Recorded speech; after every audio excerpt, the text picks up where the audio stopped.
allow the children. It's okay. It's okay. Off your mind. It's okay. She off your mind. Chai! Now wow, people wey suppose talk truth to power don't off mic. And if we talk, now 500,000 they go sama us, call them hate speech. But fear not, my ego don't come.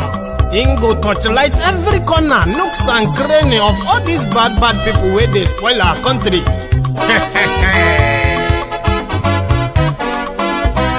So my people make we laugh, oh, yo. My ego don't come, oh, yo. My people make we shout, oh, yo. My ego don't come, oh, yo. My ego don't come, man of the masses, oh, yo. My ego don't come, oh, yo. My ego diary politico, oh, yo. My ego don't come, oh, yo. This one not the off in mind, oh, yo. My ego don't come, oh, yo. And in the touchlight every corner, oh, yo. My ego don't come, oh, yo. Okay, some people be they holla say they want the power. Chai, them be promise us say we go get light and power. Nah. Them hustle sote they can't get the power. But now they know they do anything with the power. Sure. Every day, dollar just they get the higher power over naira. Still them talk say make we off mic, but thank God say my ego don't come. So my people make you laugh, oh, yo. My ego don't come, oh, yo. My people make we shout, oh, yo. My ego don't come, oh, yo. My ego don't come, man of the masses, oh, yo. My ego don't come, oh, yo. My ego diary politico, oh, yo. My ego don't come, oh, yo. This one not the off in mind, oh, yo. My ego don't come, oh, yo. Person where they do evil, no one make person talk. Them say that my yegun, that man too they talk. He too they talk. Say my yegun diary, he they hot like pepper. But every day then they take money in bulk. Woman picking, they the street they hawk. Still them talk say make we no talk. But thank God say my yegun don't come. So my people make you laugh, oh, yo. My yegun don't come, oh, yo. My people make you shout, oh, yo. My yegun don't come, oh, yo.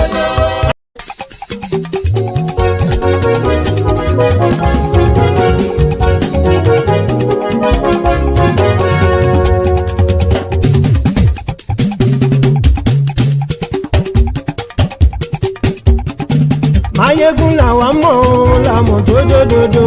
Mayegun diary Mayebi number one.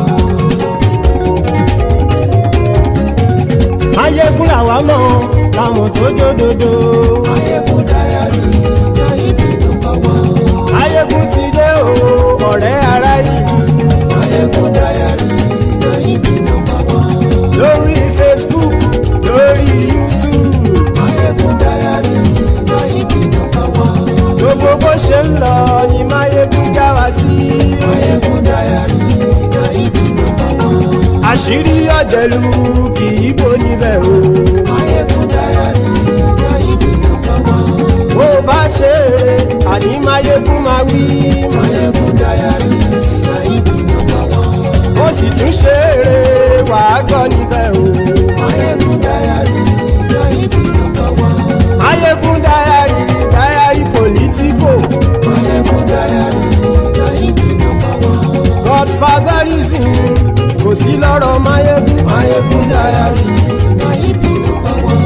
Ẹ farabalẹ̀ sẹ́ o kẹgbọ́rọ̀ lẹ́nu o. Mayegun diary Mayebi number one. Àní Mayegun làwa mọ̀ tó dòdòdò. Mayegun diary Mayebi number one.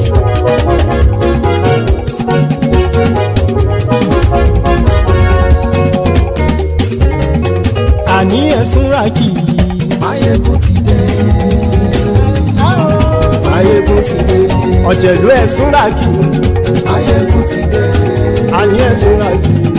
Mayegun ti dé. Lórí Facebook. Mayegun ti dé. Àní ẹ̀sùn ràkì. Mayegun ti dé. Lórí YouTube. Mayegun ti dé. Àní ẹ̀sùn ràkì. Mayegun ti dé. Bọ́ bàbá gbé wúrẹ́. Mayegun máa bí. Àní sọ́ra jù. Máyégún ti dé. Ijó ìgbádìyẹ. Máyégún máa wí. Ayé sọ́ra jù. Máyégún ti dé. Pẹ̀sìdó bá rúfin o.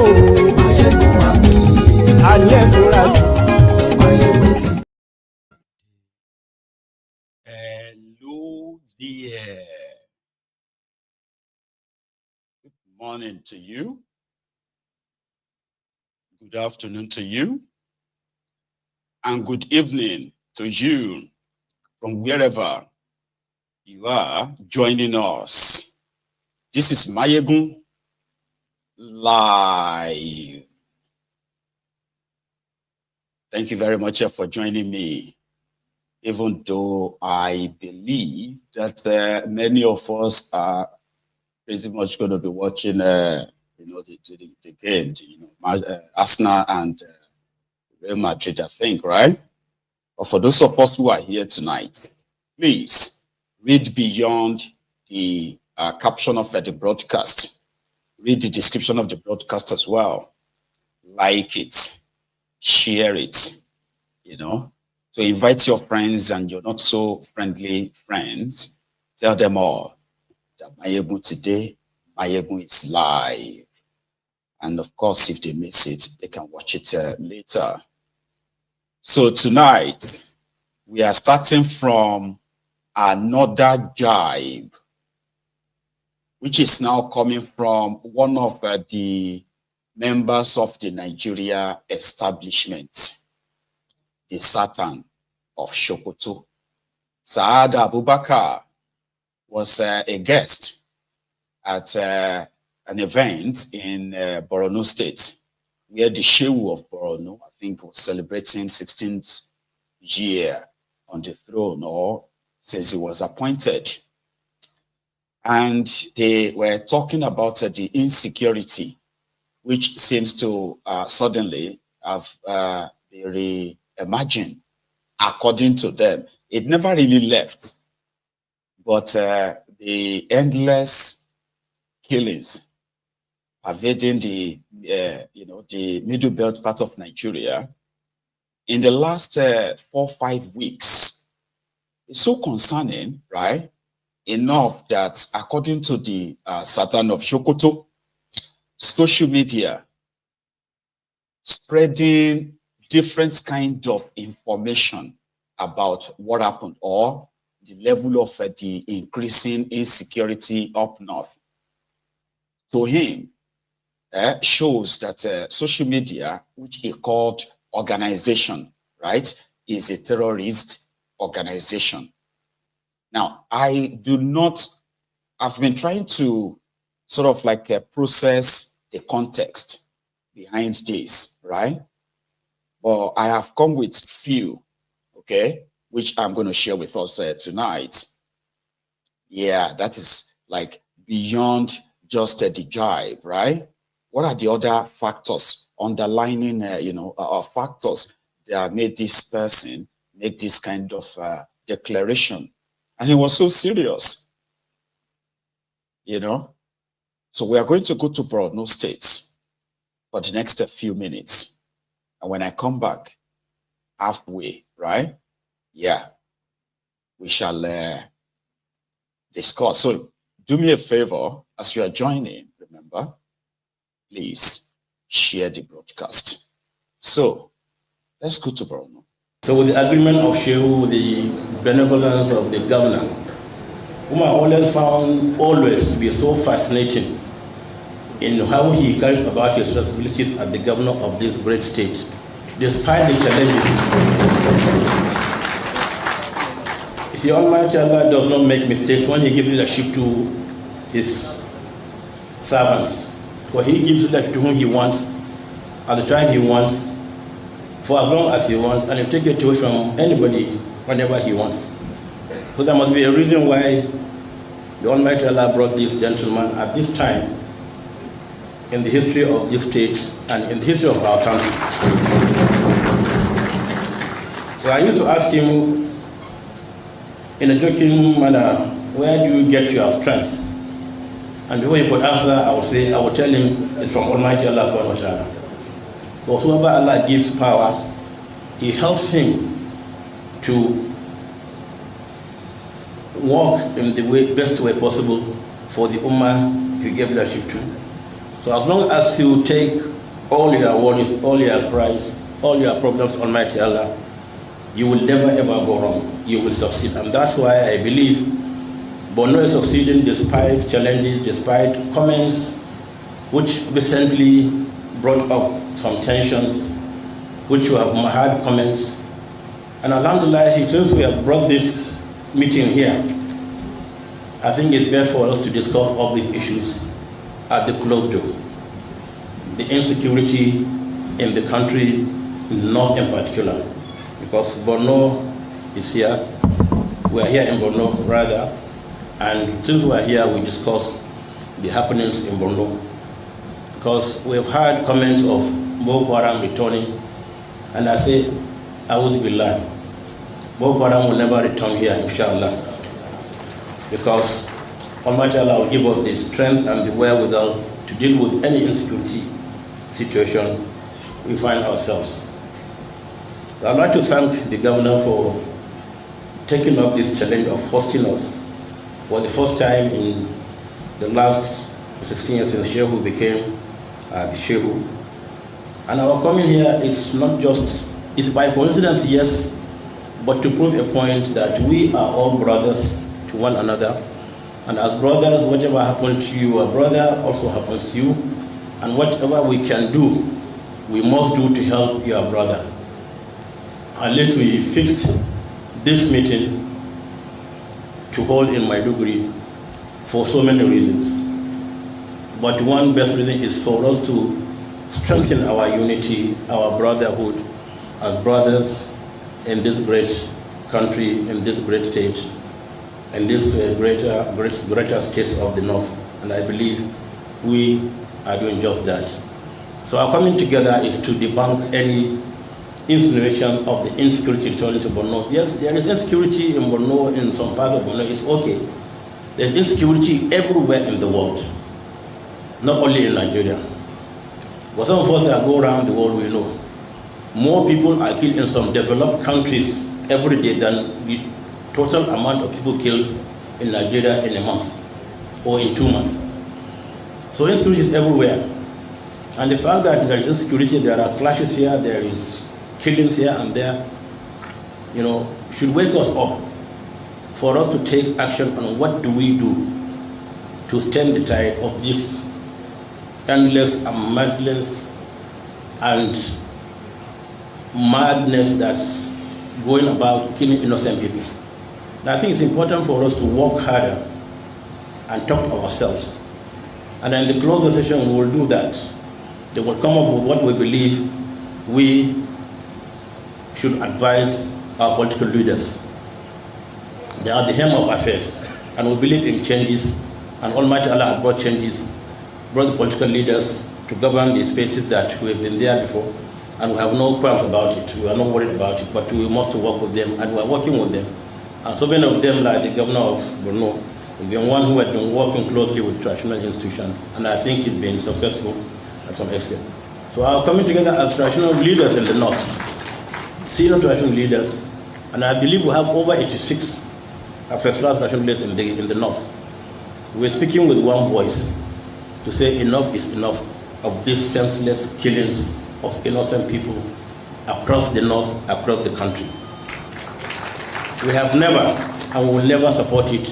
We have never felt happy about it. We have always been sad whenever we hear such things. And we have released so many statements of condemnation. How many more times do we need to condemn all these things before our political leaders use our security agencies to bring to an end, or at least to reduce to the barest minimum the insecurity in our country? We will not get tired of holding our leaders. So with the agreement of Sheikh, he has no job.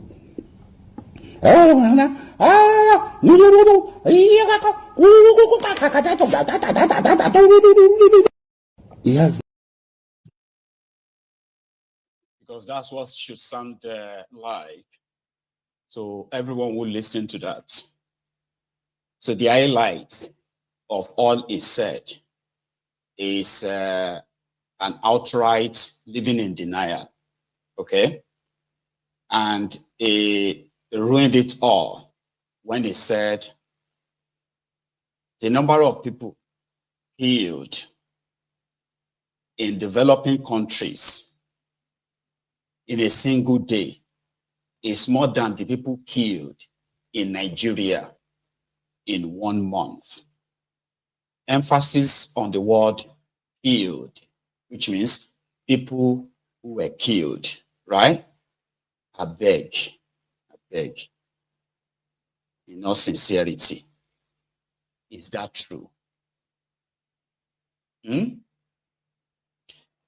Just in the last 2 weeks alone, we already have the reports of over 100 Nigerians killed in series of attacks by the Fulani terrorists in Benue and in Plateau State, just 2 states alone.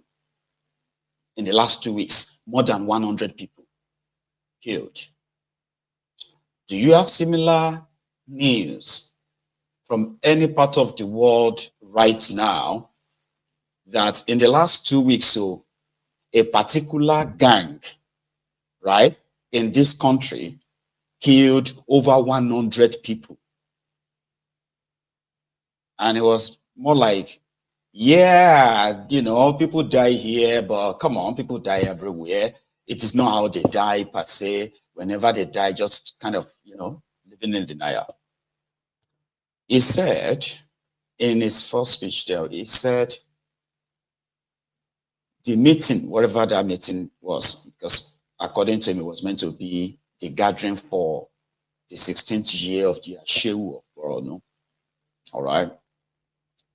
So the meeting holding or being held in Borno State disprove what they read in, what he read or saw in the news, which was that the insecurity is becoming terrible again. Boko Haram are now coming back. Sure, you get.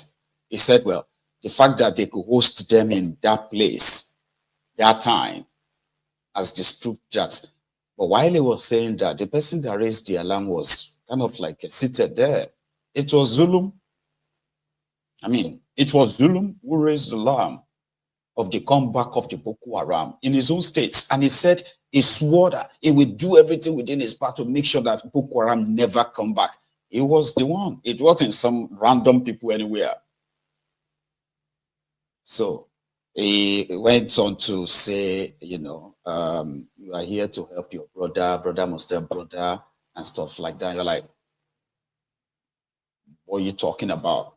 How are you helping them? Kind of, anyway, yeah? So then he went on again, right, to pretend that like he cares, you know, and you could see through all of that. But here is the highlight of it. When, apart from trying to justify the Fulani terrorists, Boko Haram terrorists that invaded the Magbo, they invaded a part of Borno State. They killed, I mean, it was like they actually attacked a base, military base. They slaughtered some of these soldiers, which they have been living in denial of. They said they sustained injuries and all of that. When they entered, they carted away weapons, right? And all of this happened just about last week. The operation that's kind of like brings back the memory of when the Boko Haram will be invading, you know, military bases up north.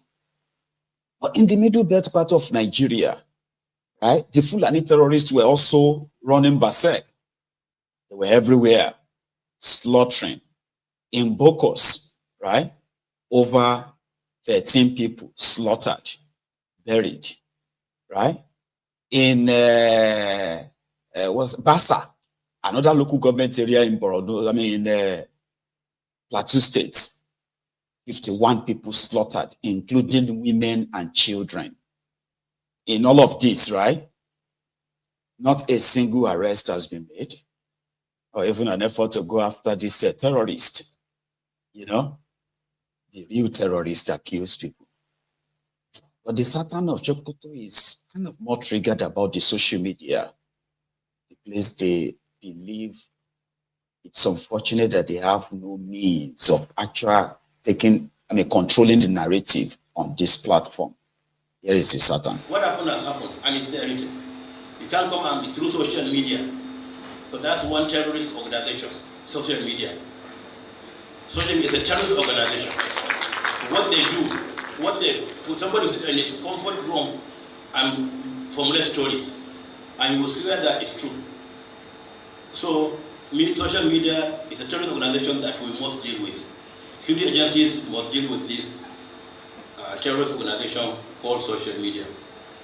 So we're not happy with what's been happening either on the Plateau or some. Did you hear that? Pretend like you are not happy. There's a lot of people are not happy, right? But let me pretend that we are not happy. We are not happy because all of you are just talking about it. It never used to be like this. This one that when you just tap your phone, everything you want to know is there. You want to see the videos of all the attacks, the victims being buried and all of that. Everything is just out there. So there is no room for cover-up. There is no room for media cover-up that they will say 2 people died when more than 200 people died. So it is the information war world that we are living in. And that is bad for business, especially for the elites, the ruling class of that contraption. Not just them, it's all over the place. So they've made so many efforts to try, because you see, the same way that you can have access to just any information, even when you are not even seeking them, they just land on your lap. So conspiracy theorists, right? They now have evidence to back some of their conspiracies. Now they are no longer conspiracies where people can say, it's conspiracy. No. Now, conspiracy theories are having more evidence released from the misrule of your ruiners. And also, don't forget to, it is this same Satan of Sokoto that became so angry that the southwest Nigeria, the Yorubas, could be so loud and critical of Sharia law or Sharia courts in Yoruba land. To him, that was strange. So to him, it was like, there's some certain things that they are like already settled. You get that now? Like the way this system works, all right, it is settled. You give me, we give you, we give me this, we give you this. It's all about, you want power, you want wealth, right? Give us this and give us that. Hand over this, I release that. And in the process, right, all you have to use is say, in the name of national peace, national progress. Then people resisted. Social media campaign was so much that people from the Satan's palace, right, probably shared with him what people were saying about him on social media. But people are reacting to real life issues, real life stories. You know, I do tell you, by the way, right, that sometimes you may sit down, right, you may sit down there in your comfort zone, chill, just listening to all this talk. You know, some of them will be interesting, some of them will be like boring, but somehow, you have all the mixture of, it's like a cocktail, right? Of like a roller coaster, emotional roller coaster kind of a thing. Sometimes you find it and say, wow, that one. Others, you just don't feel like it, right? So we are in the world where information is, you know, right there on our faces, right? So I actually said this some times ago that, you know, ignorance is kind of like by choice now in this day and time. So ignorance is by choice for anybody who wants to be ignorant. So the establishment in Nigeria, again, like I said, who believed that some of these things can be just given. So people resisting to him, right? That's a loss of control. To some extent, right? It became strong debate that it was like, that was like, a few years back, that would be considered as a blasphemy to confront the Satan of Sokoto whenever he says something. And he's not the only person who feels like this. Severally, like even under Boko Haram, if you remember, they made so much effort, right, to criminalize activism and then legalize terrorism. If you will remember, activist, if you say something about this insecurity, if you expose something that, they believe that shouldn't be in the public, they will come for you. You will be charged for treason. Meanwhile, the terrorists that are killing people every day in Nigeria, right? They have the opportunity, if they were ever captured, they have the opportunity of being released. They won't see any four wall of any prison, by the way. So they will be released as long as they can say they've repented. So activism became kind of like terrorism. And terrorism became nationalism, kind of. You see, the likes of this Satan of Sokoto and the rest of them, they pretend to condemn. For real, they do pretend to condemn. But behind the scene, they are in support of, it's not even policy. They're in support of the idea of releasing these terrorists. But in public, they will tell you that they are not really for it. But since government is doing it, so they will give them their backing and all that. Right? But behind the scene, they just have to give their backing towards the real terrorists just to have the leeway. So they've been having that. And don't forget again, by the way, in what is generally believed now, okay, maybe, should I say generally, like you probably will be convinced that the moment they left power, right, the moment they left power, it suddenly became like they wanted backing. And surprise, I mean, I don't know, is it like, can I say surprisingly? Because for those of us who have been monitoring this and reporting this for the past 10 years, we know all this resurgence, the resurgence of the insurgents and the terrorists is always like seasonal. Like it's only the Fulani terrorists that run their own killings all year round. They don't have any off season, kidnapping, killings, and all of that. It's like year round. But for Boko Haram, they do have kind of like some season. They will just mellow, ISWAP and others. They will just kind of like, and with the Lakurawas and others, in the game right now. So anyway, the Satan of Sokoto should also be reminded, okay, that whatever he read in the news, there are real victims. And the real victims, they have just one thing, which has worked for them, the social media. It has been the place where the world have been able to know what the Nigerians, especially Christians in northern Nigeria, right, and the middle belt part of Nigeria, have been subjected to. It's like state-sponsored terrorism, systemic ethnic cleansing, tribal religious genocide, covered in the name of different destructive nonsense like climate change, or like, they are nomadic in nature, or like, different things that they've used to try to deviate from the real thing, the Islamic terrorists and their sponsor. Now, social media has been the place. Ironically, right, the terrorists themselves have been using the same social media to flex their achievements, including the Fulani terrorists. So why would they criminalize free speech in this regard, right? And somehow want the dealings with these real terrorists, because somehow they believe that when you talk about terrorists in Nigeria today, official, we be saying are correct ones, you will say Boko Haram, right?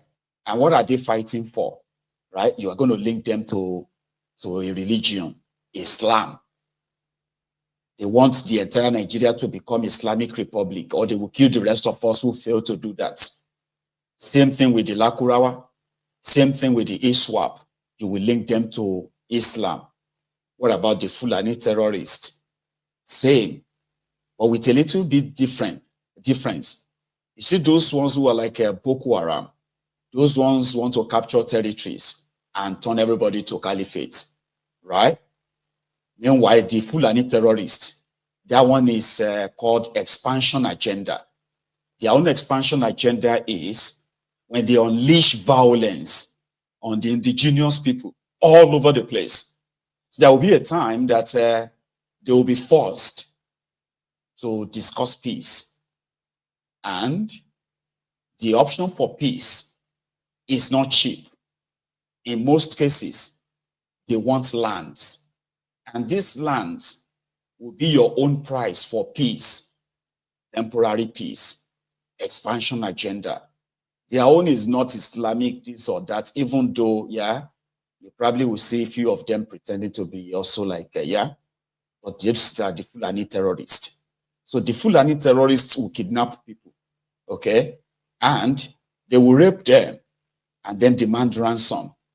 Those ones who resist, or, in fact, what am I saying? Even those ones who cooperate with them, after paying them ransom, we have had people who have still lost their lives. Because the campaign is called campaign of violence. It is a jihad kind of. Okay, maybe we shouldn't use jihad for those Fulani terrorists. Because like we will link all those ones who have publicly pronounced their religious agenda. Everybody turn to Muslim and there will be peace. Or you don't turn to a Muslim, everybody dies. And they are not hiding that. But for the Fulani terrorists, it is that we are your killers. But for peace, there is a price. We can't link them. So, okay, now with these Fulani terrorists, that you can't link to a religion, you have to link them to a tribe. Because Fulani can be called a tribe, not even ethnic nationality whatsoever. But it's a long story, though. How did they become so prominent enough, even with their tiny, kind of like a population? How did they become so prominent? Long story, but they are there. Okay? So most of them are not from Nigeria. But because it is like somehow, institutionalized agenda. So they've been having free drive, especially for the past 9 years. So you see all these terrorists put together, okay, and what they stand for or what they claim to want to achieve, okay, in Nigeria, they have, there's never really any single time in the last 10 years that any single of them appeared anywhere. So, but when you link them to tribe or ethnic nationality, or you link them to religion, that is where some personalities, right, will take it upon themselves to try to now water down the atrocities of these groups, okay, play it down, and then gaslight you by trying to blame what they now use mostly like your hatred for their religion. Or it's because you hate Islam. That is why you are disagreeing. You get that now? Oh, that's why you are saying that. Oh, it's because you hate the Fulanis. That is why you are trying to call, instead of you to call them bandits, you are calling them terrorists. They are not terrorists. So are you saying the Fulanis are terrorists? No, Fulani terrorists. Fulani normal human beings should stand up and say there are Fulani terrorists as well. You see that dishonesty and denial, right? To leave the real culprits and just look for somebody else to blame. Social media, right? So what does that then mean? It means that everybody using social media is participating in or is operating on the platform of a terrorist organization. How backward will somebody who they claim to be the spiritual head of Muslims in Nigeria, by the way, that one is now argumentative or debatable now. You know, like, he's an educated person. He's not an illiterate, just so you know. Or he's an elite as well. His own palace in Sokoto, where they make him pretend to be a king somehow, or a paramount ruler, okay? He has his own media team. Their job is to portray him as a good person. So do you see how it's so? And guess where they do the promotion? Social media. They promote him. How is this? They show their opulence. They show all their wealth, you know, in the dusty road, on the dusty roads to different poverty-stricken communities, and people running miles around them. But they put them on social media. So when you pick on them to question them, it's like, you know, ask them to be responsible. They feel offended. Suddenly they want the entire place shut down, like the political class. They say social media is a leveler. But social media is a platform where people who chooses to pursue truth are fed that truth in abundance. Those who choose to pursue lies, fake news, and other frivolities and distractions on social media, Baba, there are some people's audience too.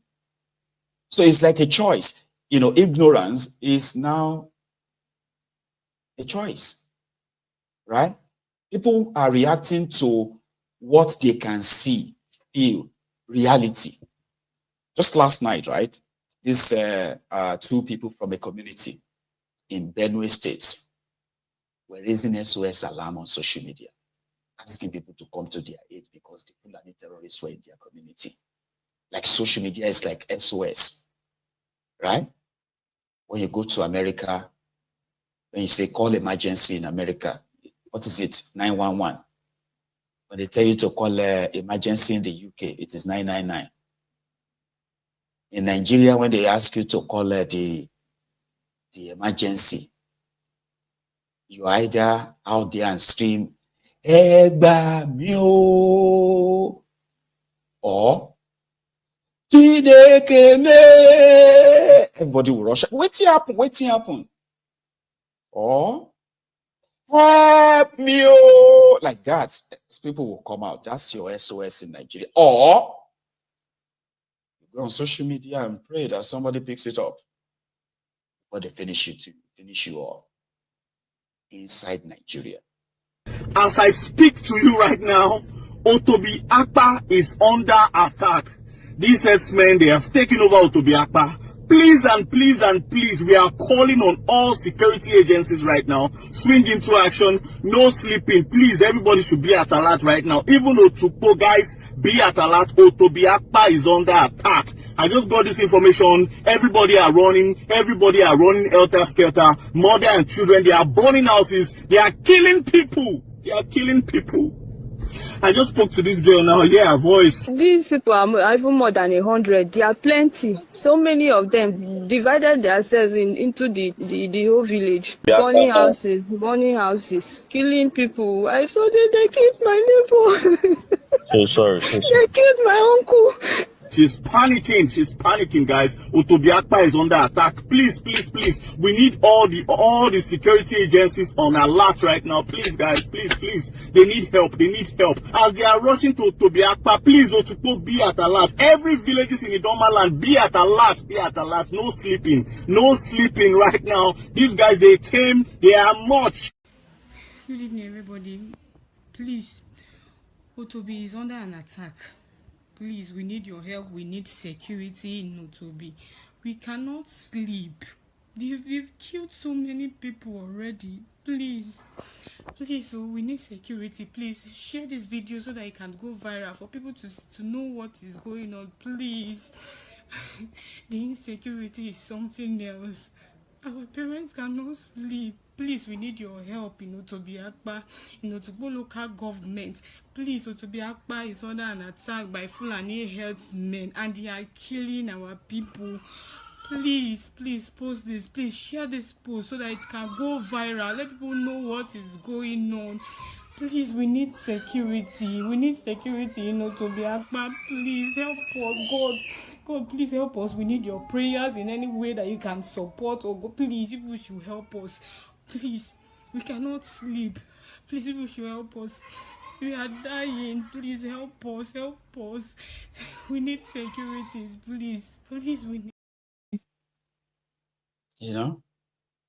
I know it is easier, especially some of us who are watching this broadcast far away from these places that all these atrocities are taking place. But it's good when you watch videos like this, okay? You can, for a moment, right, see it beyond just the names we heard. We heard that they attack. These are the real people. They're like, that could be you. It could be your family. It could be anybody. It could be your village. It could be anyone in that same situation. And that's how you get to know that there are real victims, real human beings trapped in all of this. So then to those of you who love to easily just say, they should defend themselves, I agree. But we shouldn't forget the fact that the system intentionally disarmed the people. Do you understand? The system intentionally disarmed the people. And if they find you with an arm, right? Because don't forget again, this whole thing, right, as the involvement of people who are supposed to prevent it from happening, they are those who are deciding the longevity of this whole terrorism. That means your entire system is compromised, obviously. As some are pretending to be fighting to try to want to bring peace, others are milking it because it's such a huge industry. An industry that Nigeria government alone are pretending to be budgeting over 6 trillion naira for. And there are many of those who have been your past chiefs and this or that who have become stinkingly rich, multi-billionaires, as this insecurity continues to grow. So it's an industry for all of them.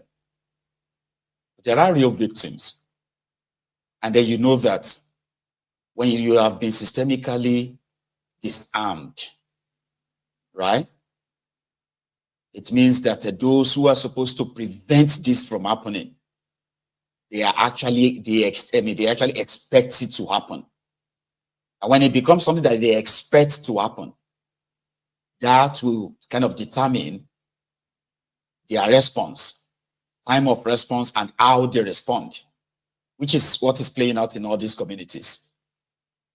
The Fulani terrorists will come in the middle of the night, cowards, in the middle of the night when women, children, families, aged, sick, and all that, they are all asleep, sleeping. Not warned or anything, right? No warning, no nothing. In the middle of the night, they will start setting people's homes ablaze.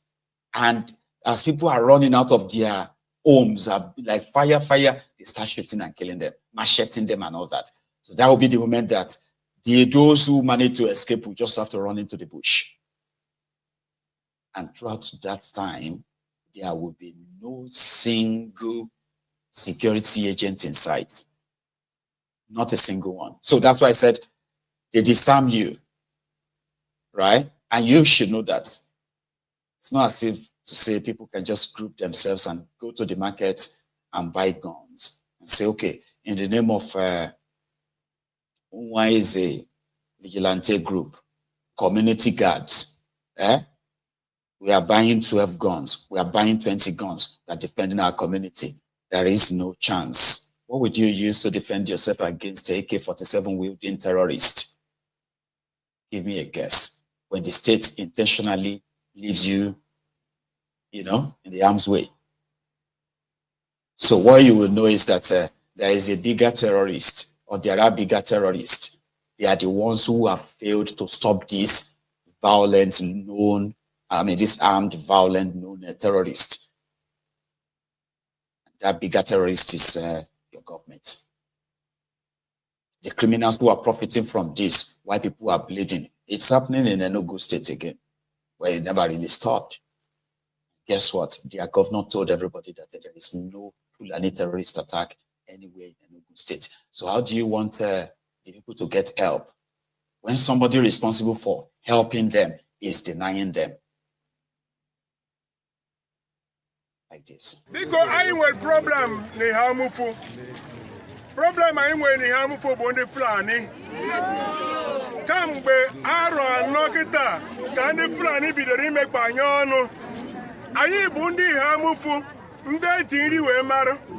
Ejiri me mari hamufu onye buna na abia na ala Igbo ga-ama ihe banyere ala Igbo bụ ihe hamufu. Anyị na-aza eke ihe hamufu. Ndị ọbụla na-abịa eke ihe hamufu bụ ka ha jee zụta nri na ihe hamufu. Ma taa ndị ihe hamufu na-ejezi ebe ọzọ ka ha jee zụta nri. Ma because of ndị Fulani. Anyị amara ebe ndị Fulani si wee bata n'obodo anyị. Bịazie jide ọbụna dị obodo anyị ebe obodo 17 wee chụpụ ndị mmadụ ebe anyị nwe ọbụna ọgbọnọ nwere ụkwụ, nwere ebe anyị na-akọ ugbo, nwere ebe anyị nwere ụlọ akwụkwọ, nwere ebe anyị nwere ụlọ ọgwụ n'ime agụba anyị, ebe anyị bi lasere onwe anyị dị ka ndị nọ na be ha. All of a sudden ndị Fulani wee bata wee bido igbu ndị be anyị. Kemgbe ka anyị na-agwa unu na ha na-egbu. Ọtụtụ mgbe ha egbuo mmadụ 20, ọtụtụ mgbe ma ha egbuo 30, ọtụtụ mgbe ha ebere mmadụ ara, ọtụtụ mgbe ha ebere mmadụ onwere ha Fulani na-emebeghị anyị. Anyị na-eti mkpu kemgbe na-agwa gọọmenti of Enugu State, gọọmenti of Nigeria, gọọmenti of East Local Government biko si nyere anyị aka maka na akwa anụwa ọ bụrụ na ya agwachi ụmụ nwaanyị niile ọ n'ebe a ndị a bụ ndị o metụtara.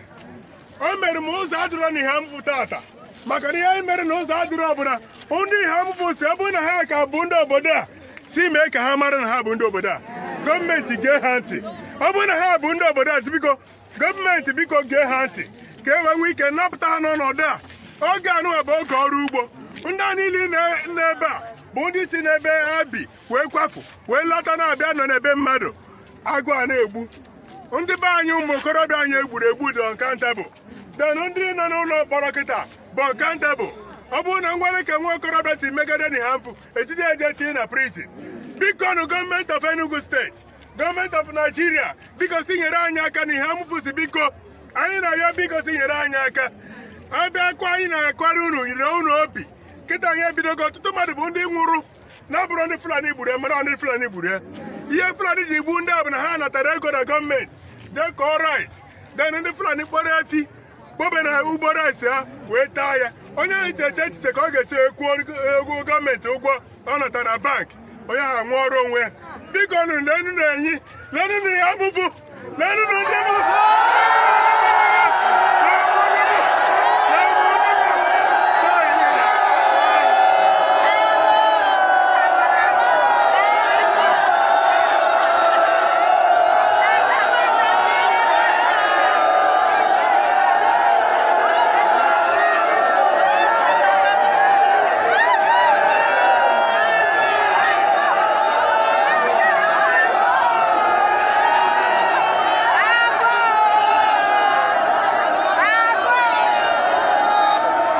ndị in Enugu State. Somebody said that they can defend themselves. I should stop discouraging them. I'm not discouraging them because, yeah, people would have to do what they have to do. But if you miss the part where I told you the known and existing systemic disarmament of the people for these armed terrorists, then maybe you have not been listening. There are people capable of defending themselves if they are allowed to defend themselves. How many people are currently languishing in the military detention, police detentions across Nigeria, especially southern part of Nigeria, and especially in the eastern part of Nigeria, people who have been languishing in prison simply because they muted the idea of self-defense. Then they pursued that idea, right? To go after these terrorists, defend yourself and all of that. And who are those who came for them and where are they now? So this is when you understand what I'm saying. I'm not saying people can defend themselves, but ask people who have been disappeared, like people who have been made to disappear, simply because they knew that in this community, at least there's a social person here, there's another person there, they have guns. Except if you have not really been following these developments, this issue of terrorism and their collaborators, the insiders that sells the information about the military movement to terrorists that will then ambush them and slaughter them. Then they will kind of hide it, not just from the Nigerians, even from the families of these soldiers. You see all these conspiracy things inside, right? There are evidences, not evidence, evidences. So you understand that before the terrorists, especially the Fulani terrorists, before they strike anywhere, that they survey communities several times. And that in itself, right, if you are not convinced the collusion of the authorities in Nigeria, when I say authorities, I mean your compromised security system, okay? The ones that aid and abet these terrorists because they support whatever their agenda is. Totally. Not to Nigeria. Right? So if you're not convinced, right? There is, in fact, there is actually this broadcast from or by this guy, Caleb Muftang, is the governor of Plateau State. He referenced, right? He referenced the agenda of a thing as well, where he categorically said his own states and land won't be captured by who? By the Fulani terrorists, properly armed, well-funded. It seems to be like, even if you don't want to believe it, but when you look at the way they move, right? And the way Nigerian security moves, whenever there is something that publicly affects them and their image or something, and they want to arrest such situation, the way they move, and then the way they move when it comes to this terrorist. So that should possibly tells you something too, right? Now let's go to Plateau State.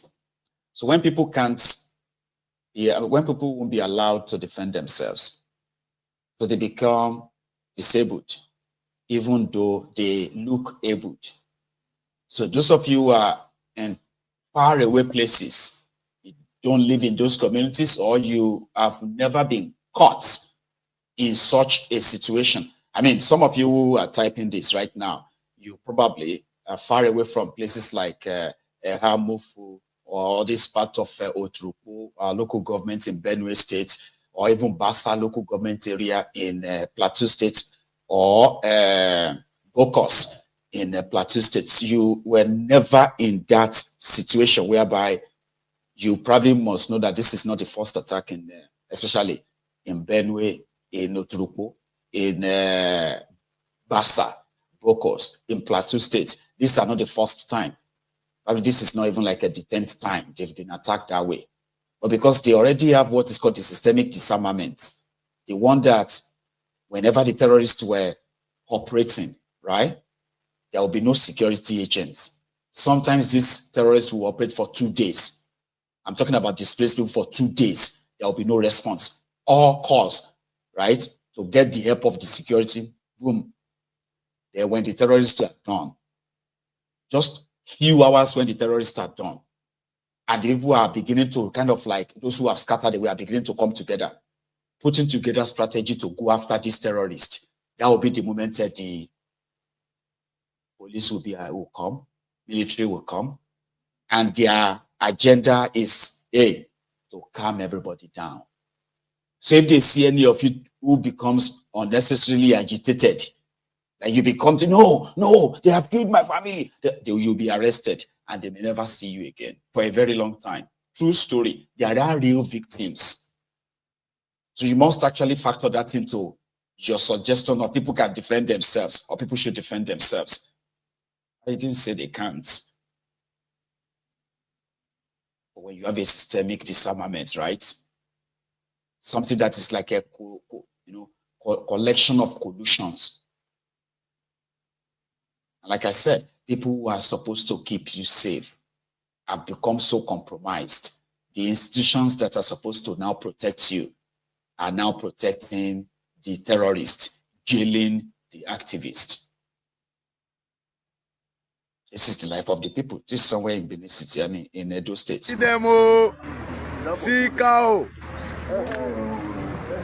cow, they go small.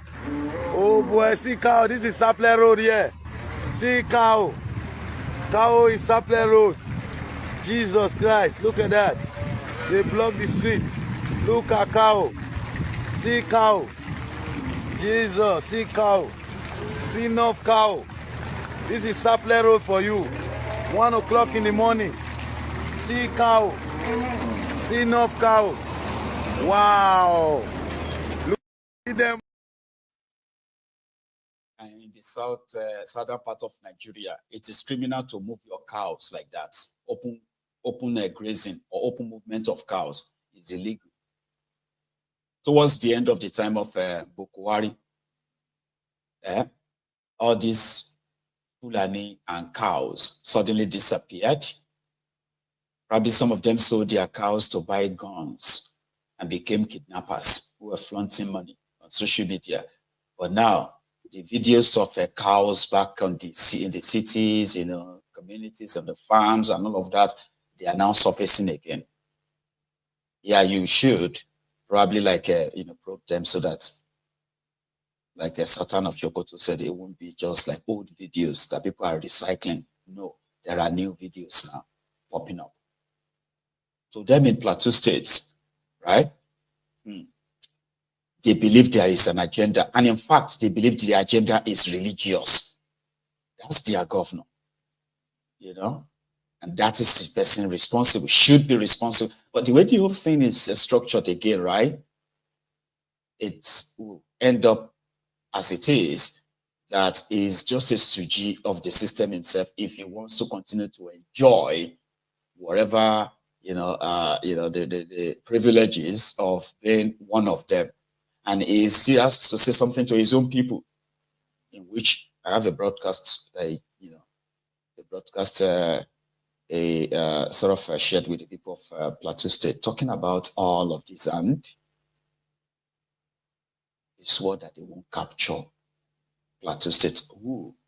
People of Plateau State, I speak to you today not only as your governor, but as a fellow son of Plateau who shares in your anguish and feels the weight of the pain inflicted on our people. We're once again confronted by sorrow as heart-wrenching attacks have taken the lives of innocent citizens in our communities.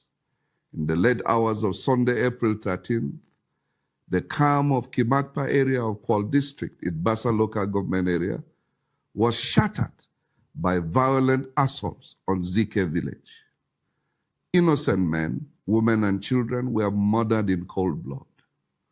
Homes were touched, properties ravaged, and entire families left in agony.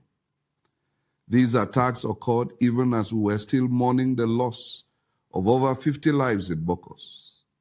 The scale, the frequency, and intent of these atrocities are unmistakable. Let us be clear. This is not random violence. This is not an isolated conflict between farmers and herders.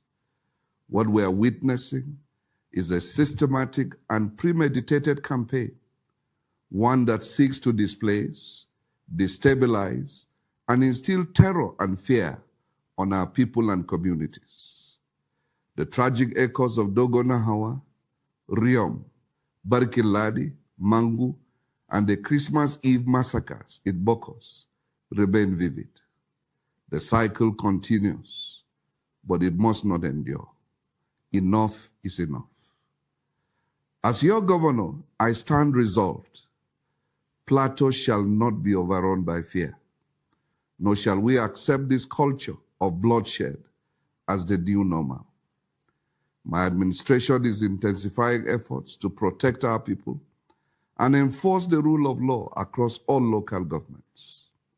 Only days ago, I visited Hurti, Mbar, Mangbuna, and Dafo to witness firsthand the devastation left behind by the terrorists. I had earlier stopped at Rui, where mourners were brazenly attacked at the wake. What I saw moved me profoundly. The suffering of displaced families, now crammed into churches and temporary shelters, their lives uprooted overnight. But let me reassure you, my government is alive to its constitutional responsibility of protecting lives and property, and we are rising to the occasion more determined than ever.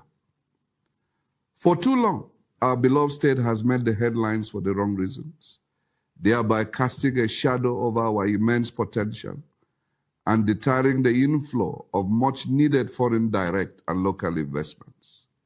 These investments could have been the catalyst for harnessing our abundant natural resources and lifting our people out of poverty. We cannot afford to let this unfortunate reality persist. Despite this sorrow, the strength and courage of our people continue to inspire me.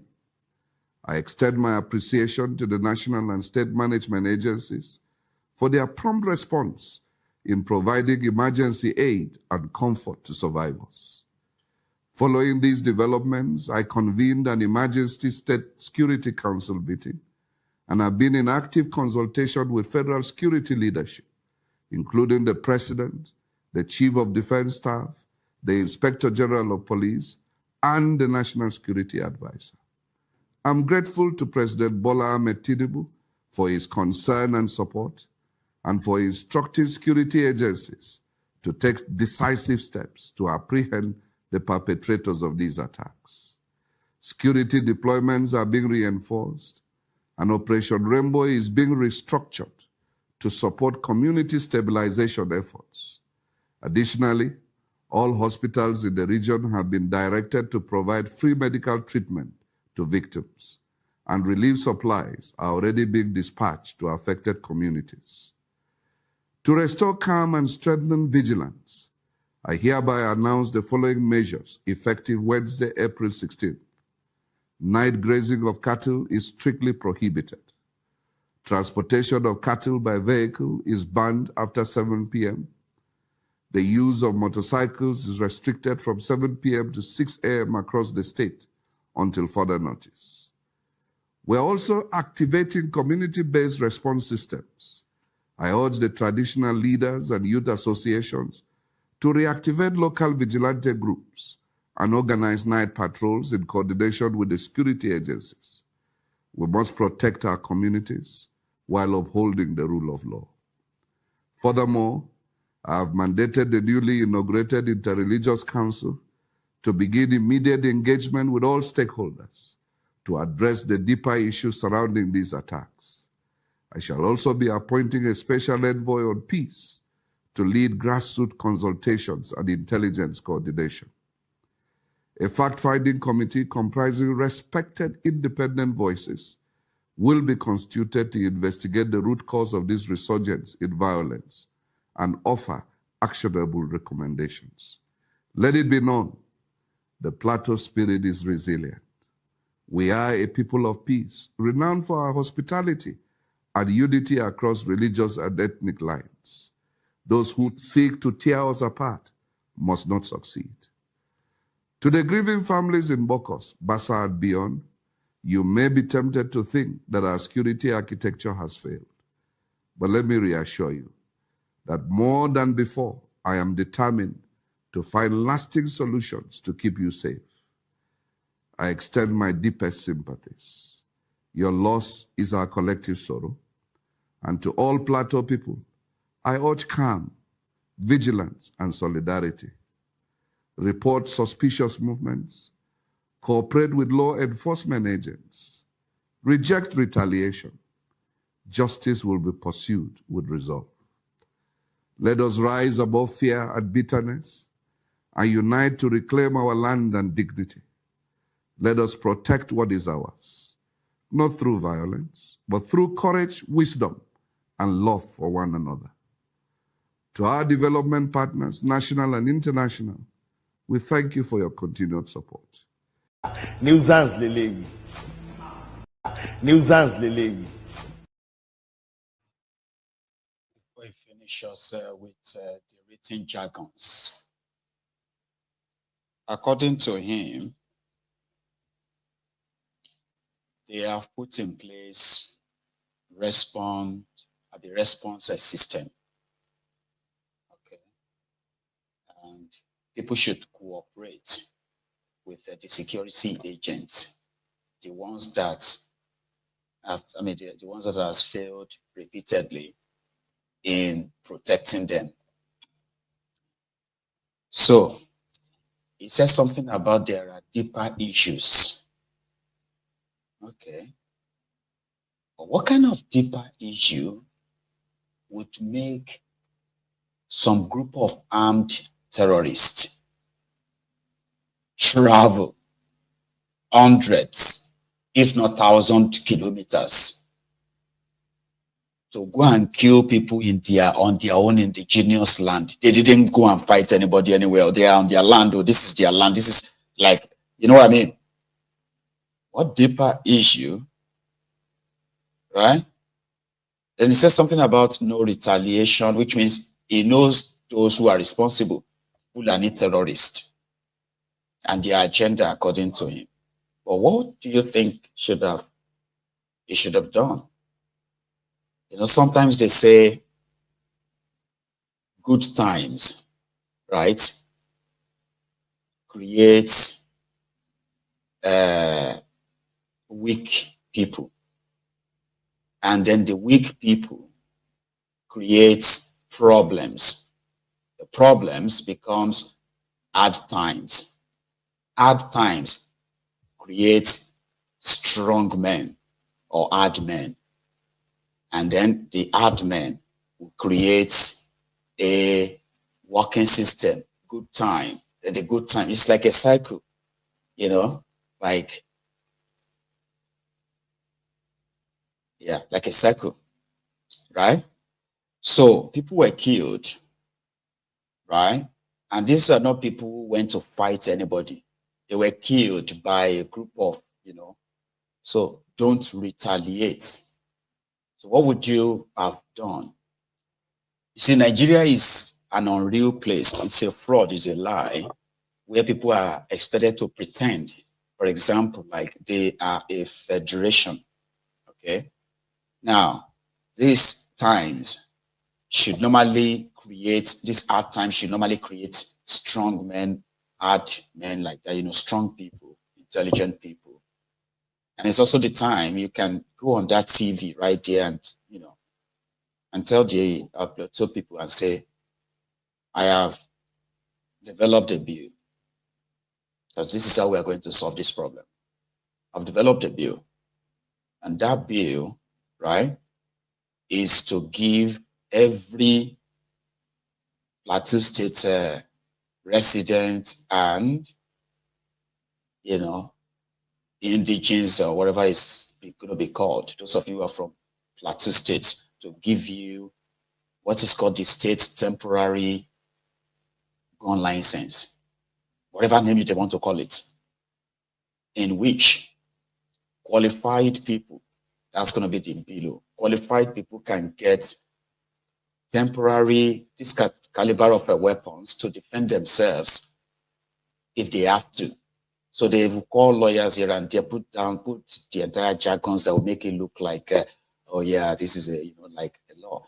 then go to your status of assembly, pass it, and then go on TV and say, as people of a Plateau State, so that this will easily just expose the fraud called Nigeria. You know, that moment, if the federal government that controls all the security agents and but fail to provide security for you, now decide to come for you.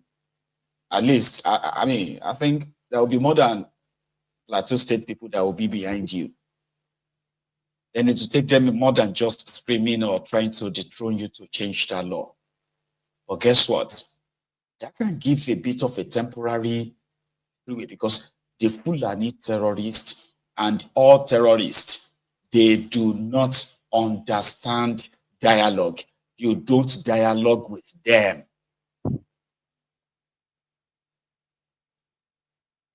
So you have to have what is called violence for violence.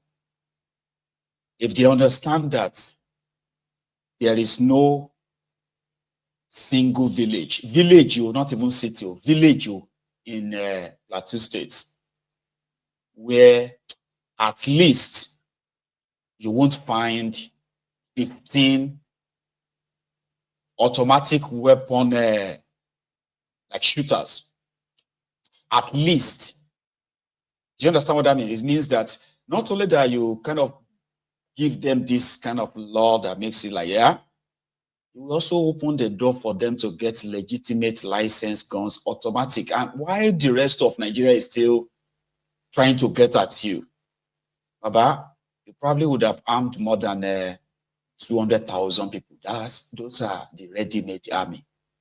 But because the governor himself is one of them, let's pretend that we care, but we must never make the mistake, right? That is my own first option. If I was in that kind of situation, gun law, or call it a self-defense act, all right? Open the door enough that before they know what is going on, you probably have armed more than 200,000 people ready to defend themselves. Suddenly, you will never see one single terrorist attack.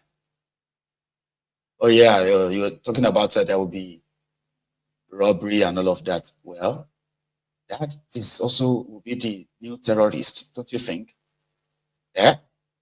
When communities, I mean, if you would have to like get an army to rob a community, so you'll be treated as terrorist as well. Yeah, you know, because every community you go to with guns, their job is to defend themselves. Do you understand what that means? So you're not the only one with guns. You're not the one who's going to say, "I'll stop everybody." Because where you're doing, "I'll stop everybody," somebody can open fire and just get you. So you won't confidently walk into anybody's home and say you want to rob them. So I'm not saying that because they say there is gun law, you won't be able to, you won't be able to see those who are going to, criminals who are going to take advantage of that. I'm not saying.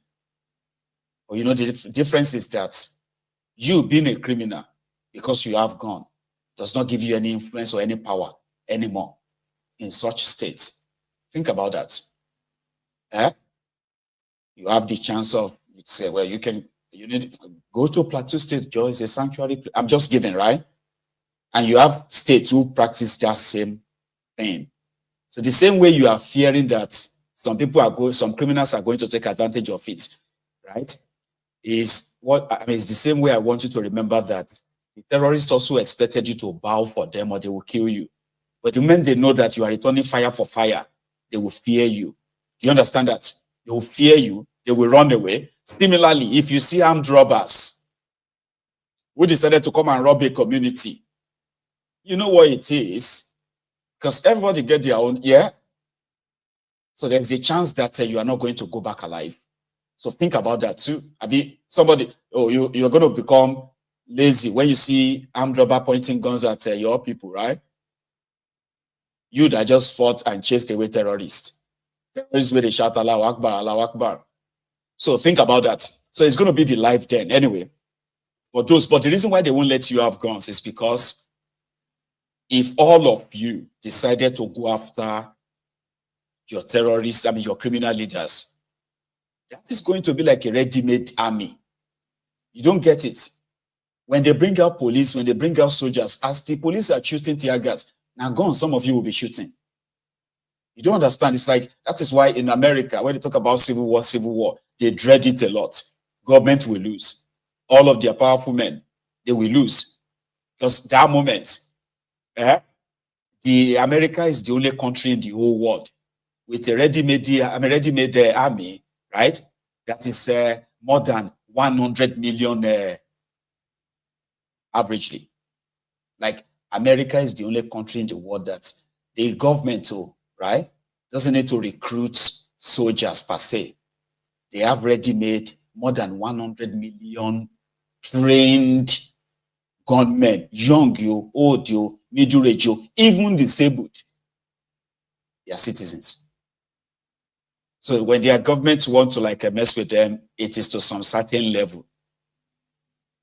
That is why other countries where you have dictators, it's because their citizens have been disarmed.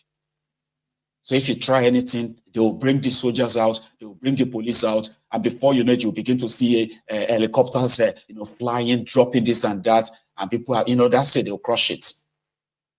But in a situation whereby half of your citizens are armed, you will think twice, seriously, So that's what I would do, and that's not the only thing I would do if I was your governor there, right?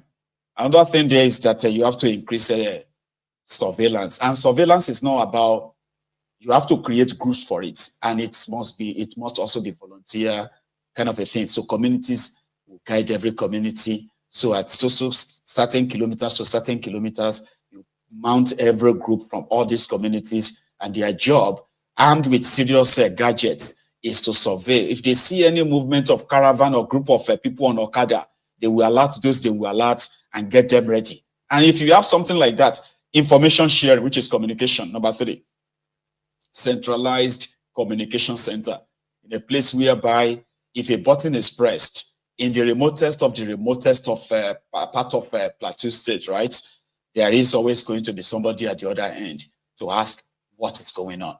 And within that space, all the nearest resources can be put together and go after the terrorists. Now, again, remember, it is only when the citizens are allowed to defend themselves that makes defending yourselves, right, worthwhile. A situation whereby you watch your people killed, and at the end of the day, it changed you. You decided to go after the terrorists only for your own government to come in and say, don't do anything. Don't do anything stupid. We'll handle it. Go and bury your dead. Right? So it makes you powerless. And unfortunately, that is what the situation is in Nigeria. Talking about being powerless, by the way. How many of you probably think that Fubara is powerless? I don't know, because a lot of people knows that this is so wrong, okay? And there's no way you are going to touch conversation like this, or this particular one, right? There's no way you're going to touch it and it won't sound like you are feeling sorry for Fubara, right? But what we are bringing out when we touch this topic, right, is to further give evidence, right, to the lawlessness that this contraption is.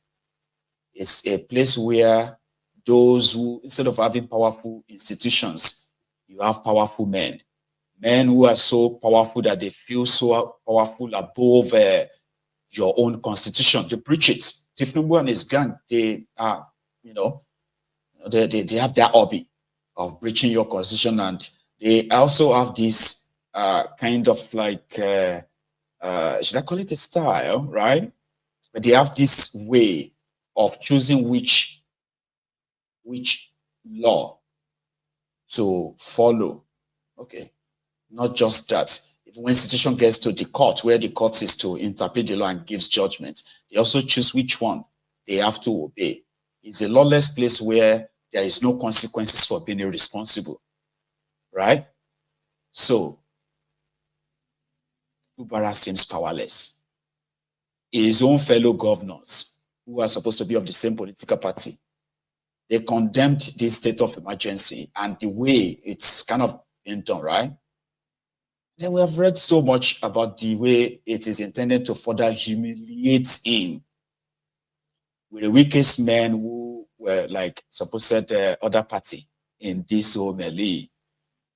they are gradually getting reabsorbed, reallocated in appointments here and there by the sole administrator appointed by thiefnubu. So yesterday when the news broke that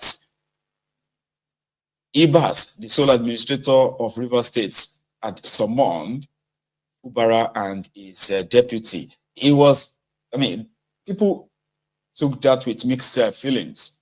Like, what the heck? Under which law?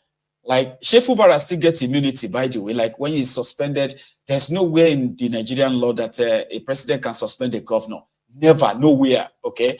But he has done it. He has appointed somebody who is now acting like a governor. And the people are supposed to believe that they have a democracy and not a dictator. Kind of like, So there's so many questions. They've denied it, though. They said, no, that's not true. Ibas, I don't know what they call him. They call him Governor Ibas. What do you call him? rror1st people. What do you call this man on the right? Ibas. Do you call him Governor Ibas? Abi administrator? Abi you just call him sole administrator? So if you are a Riverian on this platform, you can please answer that too. Or you probably shouldn't answer it. In case if you don't really call him anything, right? So they have now started the competition of protests. Okay. The Werewike's men says they are fine with what he's doing. But they are the ones who are asking him to investigate Fubara. So in that fake news that Ibas, the sole administrator, okay, thank you, Director Scott, sole administrator for rror1st State, that he had summoned Fubara, that Fubara must come and give accounts of all his appointments.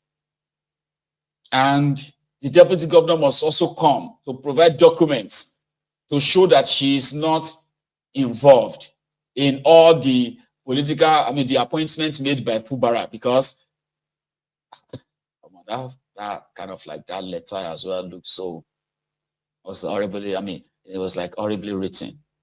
Even me, we say, no, please, no sabi speak, this your Queens and what have you English like this. We're not too sabi speak English like this, yeah? I could easily tell the caricature right up.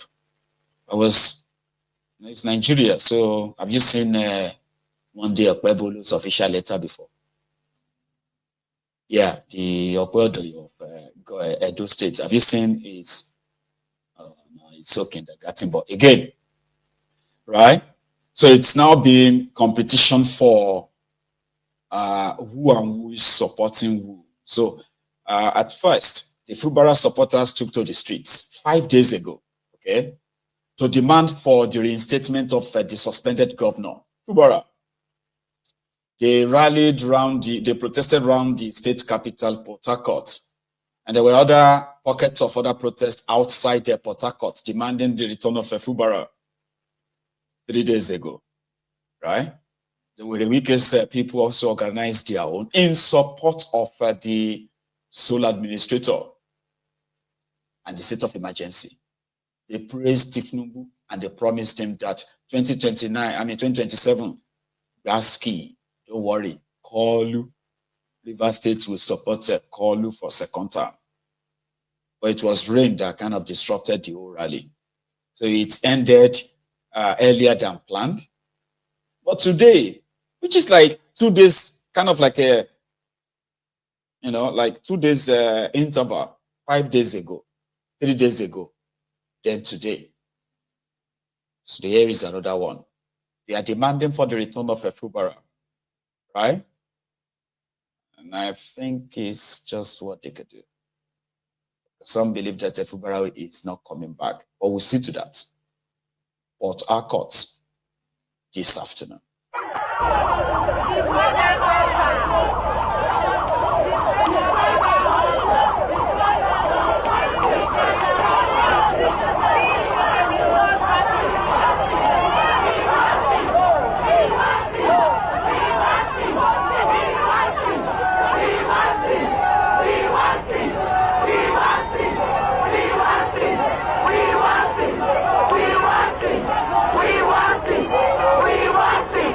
We want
And of course, I'm glad that some of you are paying attention because 5 days ago, those in support of Fubara, they wore white.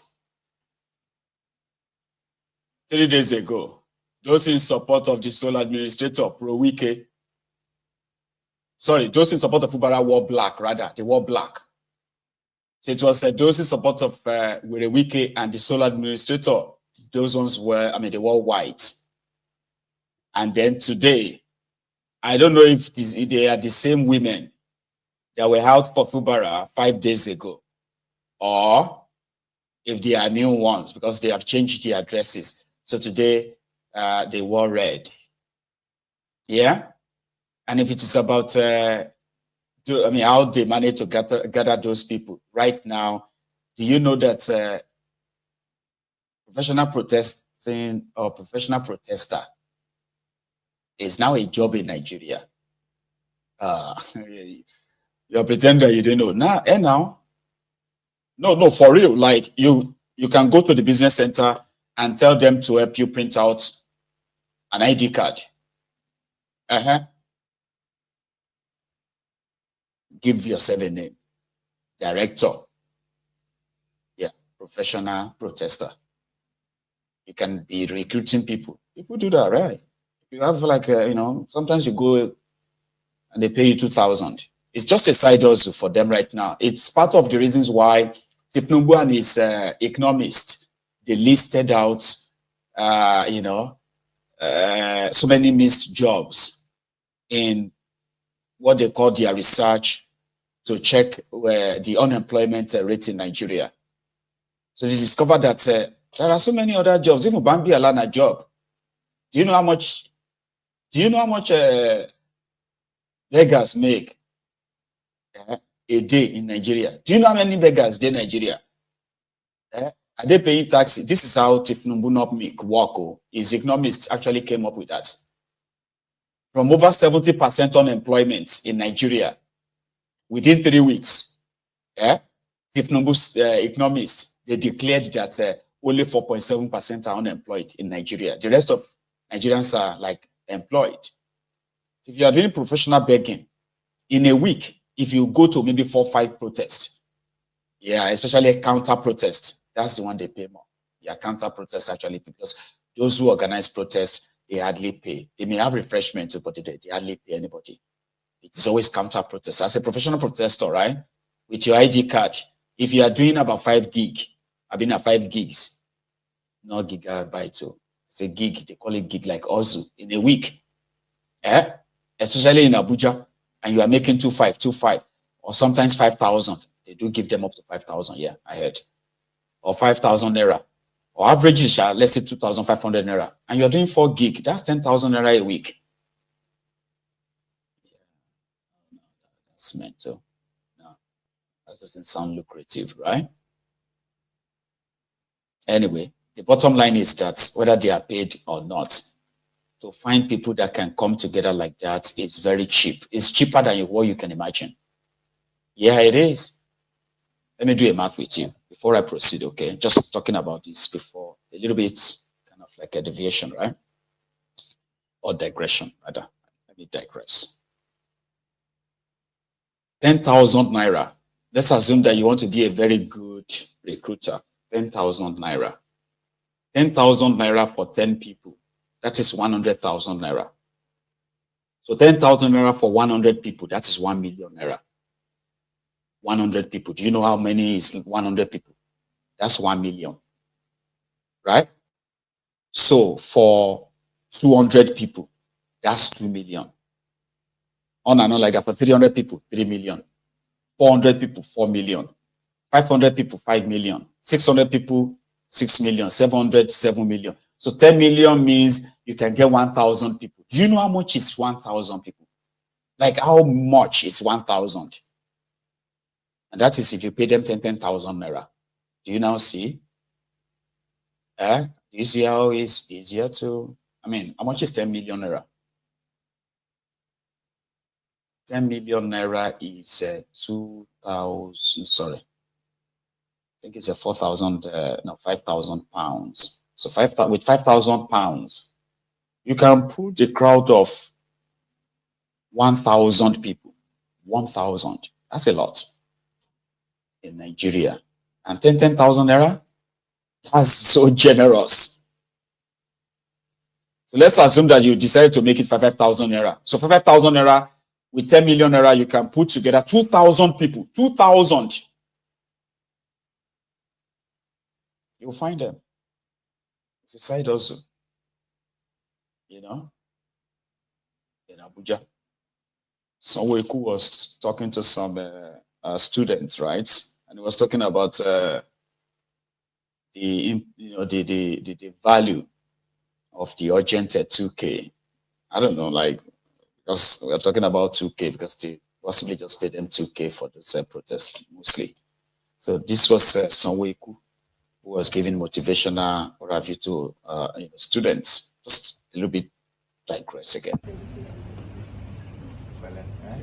If you know already took and back from mine. Don't give up for yourself.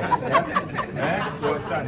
If you know what you said to me, nice to carry. So don't worry yourself. Okay? Everybody. Life is about stages. Okay? So don't worry yourself. What you are going to become at 40, don't rush at 18. Don't rush at 22. Okay? Just take your time. Because if you don't understand how life works, you think you are missing anything. When I was young, if they say somebody is 35 years, my neighbor will put it that bad, 35.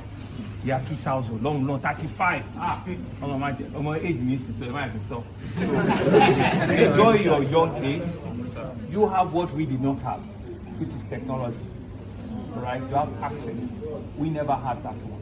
So that gives you understand the world better or manage it. Don't believe everything on social media. Don't believe everything that people have said. Take your time so that you don't overrun yourself. Okay? That's the whole idea why we're bringing you together. When we're investing, we never had anything like this. Okay? But the world is changing. And your own world will be different from our own. Okay? So take it easy. Okay? Enjoy your teens and your early 20s and whatever it is. Just enjoy it. And just project that when you are old like I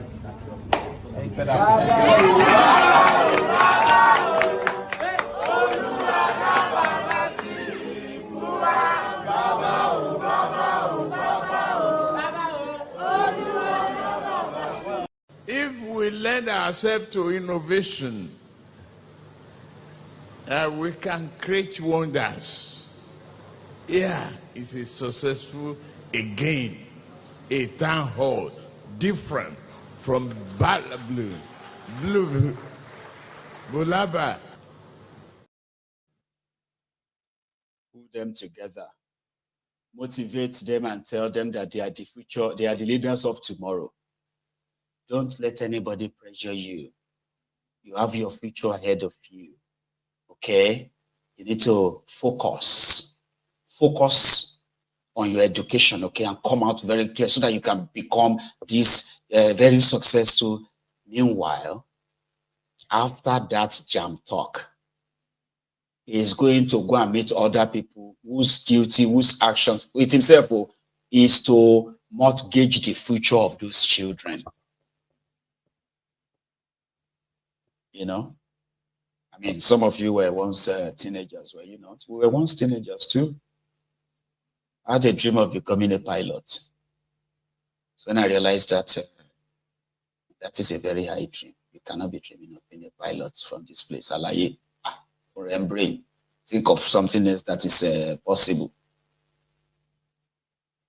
I said I was going to become a footballer. I told you this story before. I went for a football trial.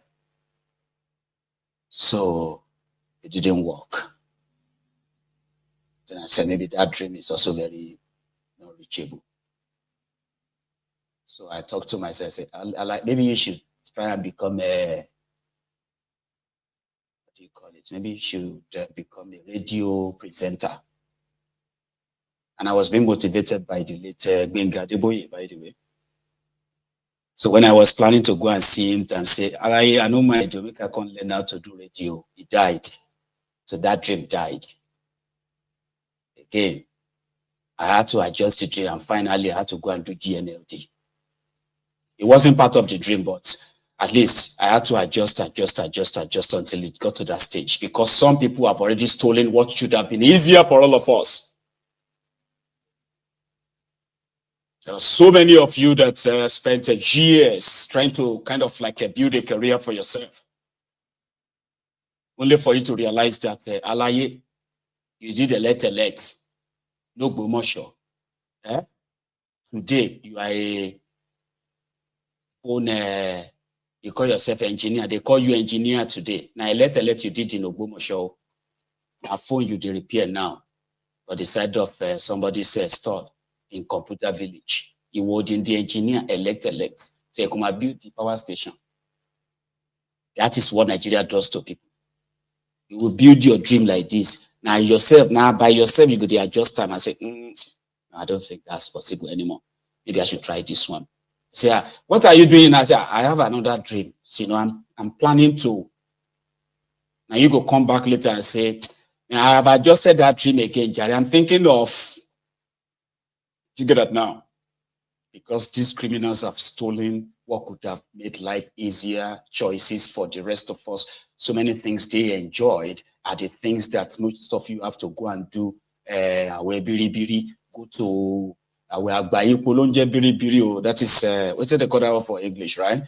Overall fasting, round trip, kind of, because what could have been easier, what we pray for in that contraption, they are the normal things that life, light, electricity, security, job, and this stuff. They are like normal things, but you have to pray for them because of the likes of Soweku that gave us motivation and say, you can become anything in your life. I say, yeah.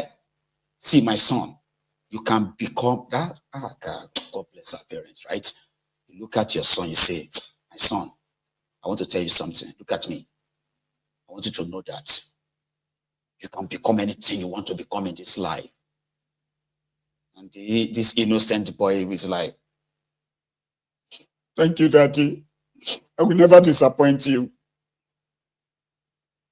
I mean, you know what I'm talking about, right? Nigeria is a place where dream goes to die. So no pretense. There's no point in pretending. Yeah, there are so many of you. Daddy, I promise you, I will be the best child to you. Today, you did drag pot with your sister, your last born at home. Say, whoa, even my 40 and joke couldn't share joy. Now because this Nigeria. If to say I found something to do, shame I will be in this house near the age of 41. Is that why you are? You see, you will see the husband that will marry you at the age of 41. You are still there, dragging the last portion of the rice with your last born at home. Nigeria don't change your dream.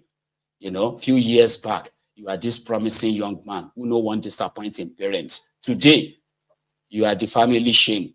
And yeah, that's what Nigeria can do to people. Lucky you. Those of you who are lucky enough to find a way around it and who don't look like what you have been through. You get what I'm talking about? So we're talking about Urgent 2K, when you see those who have stolen the future of young people, talk about their humble beginnings. Say, so you suffered like that. Growing up, I suffered. I used to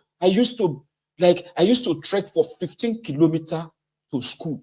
I used to. So you used to.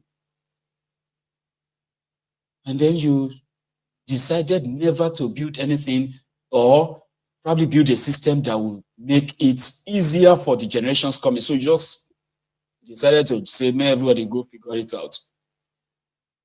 Nobody is fighting for anybody's future. Every generation thought TP. When they get here, they should work for their own money. There's nothing like they want to save for the coming generation. You know what I mean? Like, you are not thinking of the next generation. You these heartless, bad leaders. And then they look at you and say, the next generation, when they come here, make them make their own money. Say, okay, but what about their future that you've already borrowed? Because they've already used those ones. I mean, like if you have a very important message to pass to anybody else, you are dying. If you are going to meet those ones who are planning to come, say, well, Alaye, check very well, oh. The raffle draw where they give you, if it's season in Nigeria, pretend that you are dead, though. Don't ever try to let them bond you for that place. So now there they come from. Oh. If I get chance again, right? I would rather be like a lamppost. somewhere in Hackney in London than to return back to that place. So like if people have the chance, once you borrow a picture on you, as you did so now, like if they born you inside Nigeria for the next 100 years, they're going to take and pay debts. The debts that those old men borrowed and squandered. Here you get, so I can go on and on and on and on. And there are people who feel like this. Gari tí ọ̀pọ̀lọpọ̀ kálukú ọ̀láìkì ní mímu. Abọ́ gàrí di 1,000. Ẹ̀yin nu Ọlọ́run ẹ̀ ní láti bọ̀ tán re. Báàgì rẹ́sì ti di 70,000.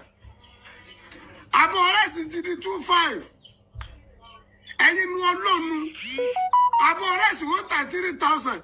Ìṣẹ̀dá wo ní súre fún yín?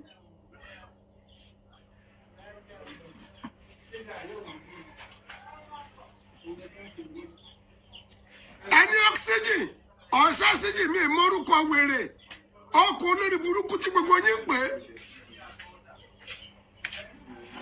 ẹni bẹ́ẹ̀ bá ti yọkù nǹkan dẹrùn ìgbà yọkù ológúndé báàgì símẹ́ǹtì di 7,000 ẹ̀wà òfin ṣe rà gàrí ò ṣe rà aláti bọ̀tán dáadáa.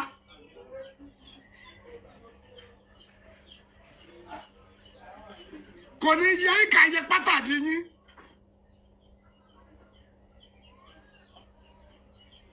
Kí ló dé? Ayé la ṣìyà ní Ayé la ṣìyà.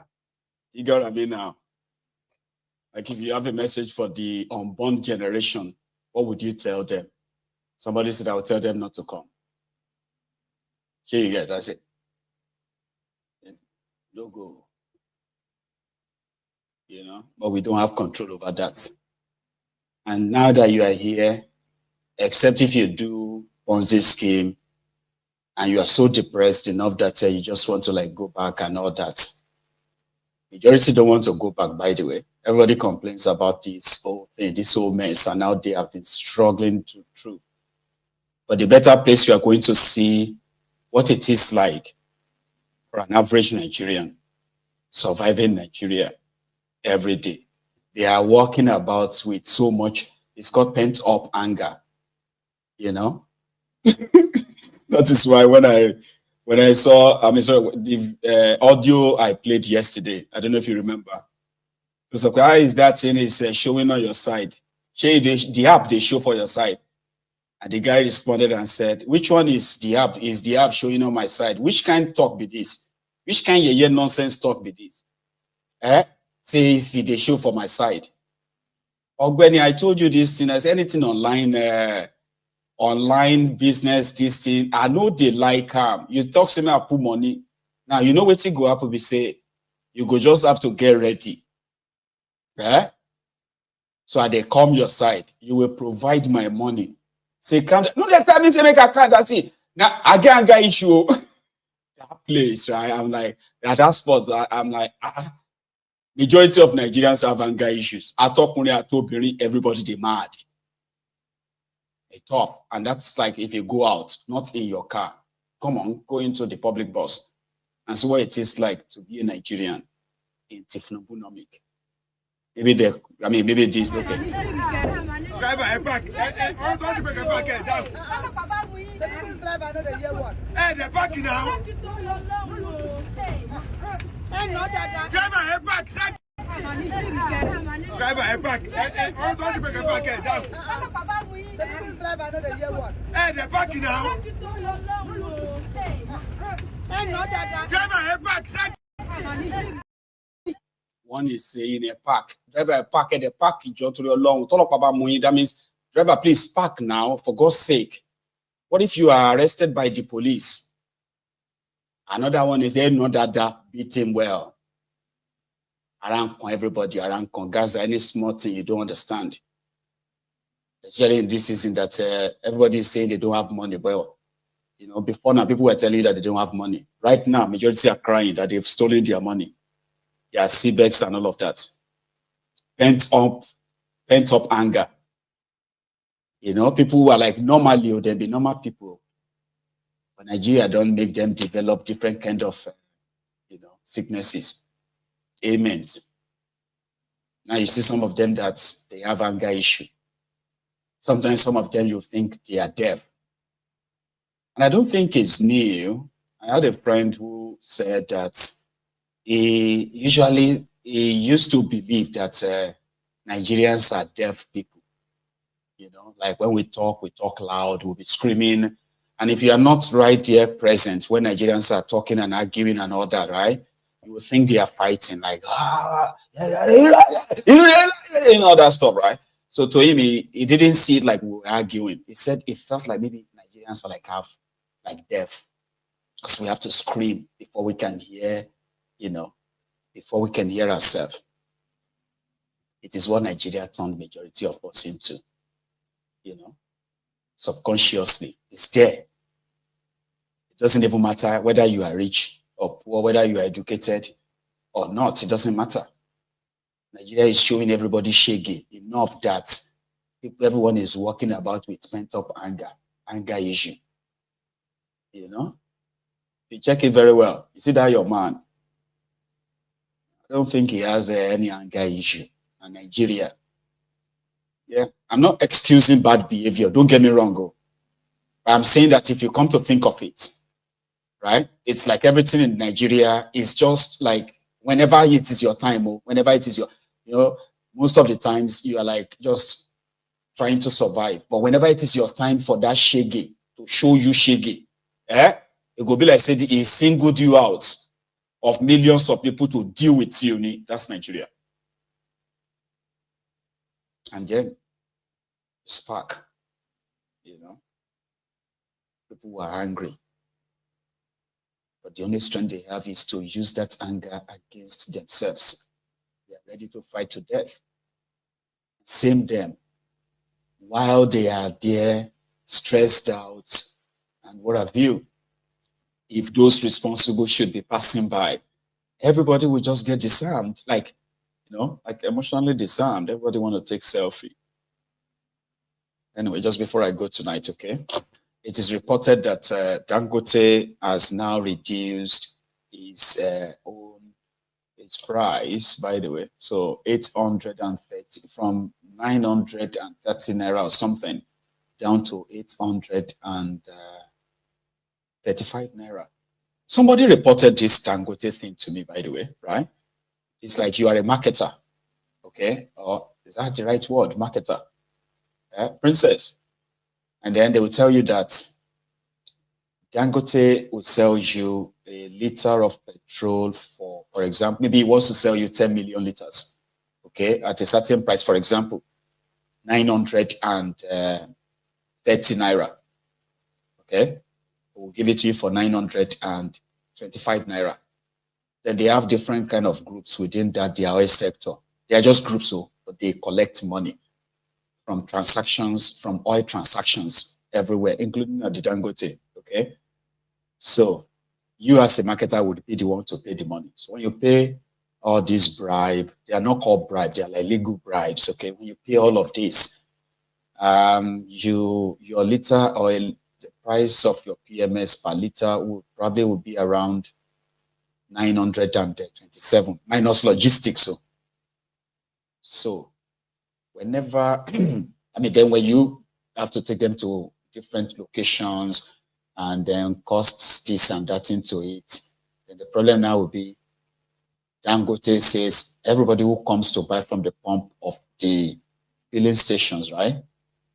MRS, I think it's MRS, associated with his company, his refinery, right? We sell a liter of petrol for 930 naira. And you, the marketer, right, who just got almost screwed, you have just maybe 3 naira. And that's lucky you, 3 naira to gain per that liter. Fear, yeah? While you are that, Dangote will just announce again. He has also crashed the price of the petroleum to 835 naira. Remember, you are still carrying this, your 930 naira. They say it does that all the time. I'm talking about people with personal experience, right?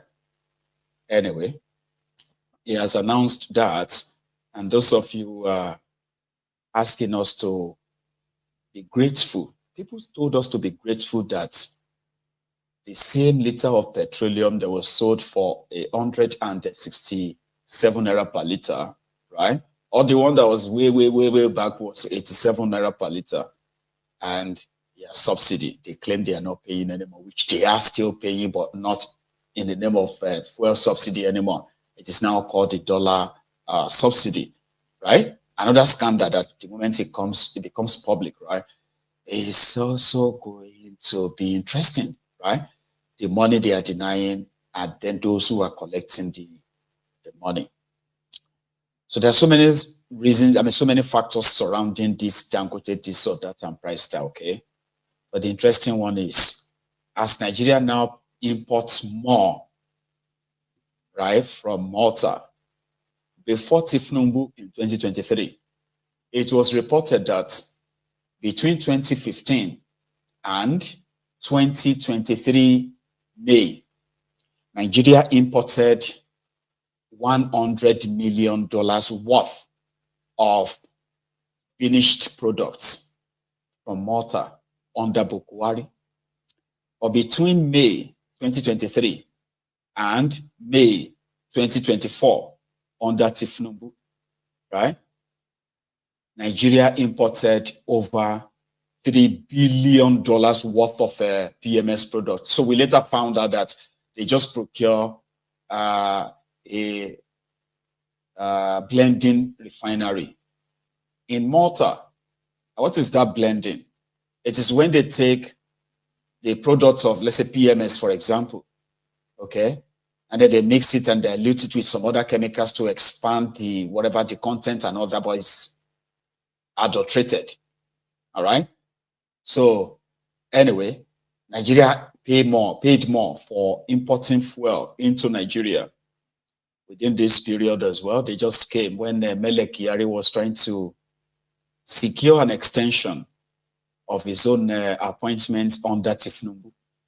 He wanted to continue as the GMD of, although he called himself a CEO of NNPCL. He's the GMD of the NNPC. They sold that to themselves and now it's private. Even though Nigeria is the one paying the salaries of these people working in a private oil company started by these guys. Right?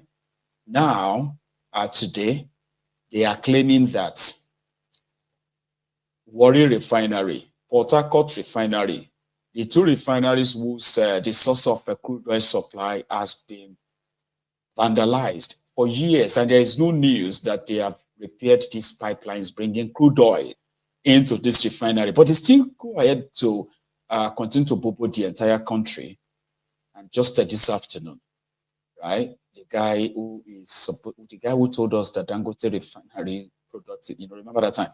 So the guy started rolling out what their oil industry achievements, including millions of liters of petroleum from Port Harcourt Refinery and then Warri Refinery. Gosh, man. Okay, listen. Supply. So, in terms of Dangote Refinery and PMS, from September when they started, they supplied about 102 million liters in September, 298 million liters in October, 580 million liters in November, 398 million liters in December, 692 million liters in January, 625 milliliters in February, 638 milliliters in March, and 238 milliliters to date in the month of April. So again, if we go further, the next slide, to make it more maybe understandable, what is that contribution, what does that mean to national demand? So if we go back to September, they added 12% of our national demand. So they supply 6.4 million liters a day. out of 50, which is like 12.8% of our requirement. So if we want to go by each, but I can jump to say by January, that contribution increased to about 22%, which means, sorry, to 44 or 45%, which means by that time they gave us 22 milliliters a day. So you can see the progress from 6 milliliters a day in September to 22 milliliters a day in January. And then, of course, in February, it came slightly down from 22.5 to 22.3 milliliters, which is 44%, 44.7% of our requirement, of our national requirement. And in March, they came down again to 41%, which is 20.6 milliliters. And currently, they are 36%. They are contributing about 18 milliliters. So out of 50, they gave us 18 milliliters. So that means we have to source for the balance somewhere. Now, next slide, 0.2%, and area 3, which is 88.9% in terms of mechanical completion. Then Kaduna Refinery overall progress is 81.1%, and we broke it down into work packages. So that's it. We believe that we've gone on. And one thing that is peculiar about Kaduna Refinery, even if the refinery is 100%, we also have to be considered the pipeline, the Wari-Kaduna pipeline, the state of the pipeline. So obviously, they're also looking at that, which is also a major project for them. Now we go to the next, go back to the main slide, and the next slide, if you go dig into, we see, okay, what about these refineries? So this is just a general overview about supply. So we look at Port Harcourt Refinery. So Port Harcourt Refinery, if we look at the total in terms of PMS, for the month of November, when they came on stream, they had a blended PMS, which is straight-run gasoline and straight-run naphtha. But what in reality, what their contribution was in terms of PMS is 150,000 liters in November, 1.3 milliliters in December, 1.35 milliliters in January, 1.4 milliliters in February, and 1.1 milliliters. So obviously, the two combined together will still not meet our national requirement. So we go to the next slide. Now we look at the Port Harcourt Refinery. So when we look at this, November, the cumulative total in the blue is gasoline, and in the red is gas oil, which means petrol and diesel. So cumulatively, in November, NNPC refinery, let's say Port Harcourt Refinery, gave us 238 million liters. No, 238 average daily, yeah. And December, 538,000. In January, it came down to 275. In February, it came down to 85,000 liters. And then diesel started from January, 247,000 liters. In February, 630. Nuisance, Lily. I'm sorry to bore you with all of that lies. I just want them to be on record, so that when we are looking back, like everything that is recorded under Bukwari, you can look back. If you come across any names, it sounds familiar. Just go on to my Egun's Diary Political. Type on my YouTube, especially. Type in the dates. All right, and just put in backdated to maybe 2 years or 3 years. It doesn't matter. Just come and type the whole thing in the search engine. There, you are going to see a video, minimum, or many videos that must have addressed similar thing that you just seen. You just saw in the news. That's why this place is called the Diary, Mayegun's Diary, Political. What I wanted to remember, the chemical they are mixing with, other products to produce what they call the Port Harcourt refinery products. Blending them is called naphtha, I think, and other chemicals that they mix together. Refineries, especially Port Harcourt refinery, it's a refinery with, there are two, the old one, the new one. Now, the old one is like 150,000 barrels a day. So when they told you that it started working and they showed you the gantry where they are loading trucks, people were asking them, where exactly did you refine this? Because when you have this portion for blending and you are blending and you are telling people that your refinery is now working, so that refinery should be churning out minimum of 8 million barrels of PMS every day, 150,000. The other one, I think that one is 250,000 barrels a day. But the propaganda then was to make it look like it's working. Kaduna refinery. Yeah, Kaduna refinery. You've been hearing about that for how long? Kaduna refinery is the only refinery in Nigeria that has staff, but never actually refined a teaspoonful of crude oil since they claim to have completed it. Did you hear me? Kaduna refinery is the only refinery in the world where you have refinery workers. They have directors, they have this, they have personnel, this, they have this and that. And they are drawing over 40 billion naira.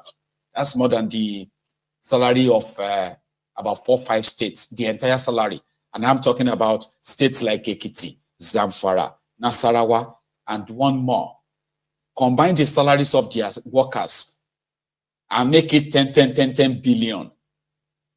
10 billion. The salaries of these agents, this refinery in Kaduna, right? They are drawing over 47 billion naira. I don't know what they are drawing right now, but more than 47 billion naira annually. Google it, in case if you are in doubt. And it has never refined 1 teaspoonful of crude oil, ever. They've done so many, and that is one. Warri refinery. There is no pipeline that takes crude oil to Warri refinery. It is also pretty much like a blending. And once they turn up the old machine and all that, communities who used to see the activities of oil production back in the days, and for the past 10 years, they've not seen anything per se, other than once in a while, they will turn on the engine. Maybe they have started production again.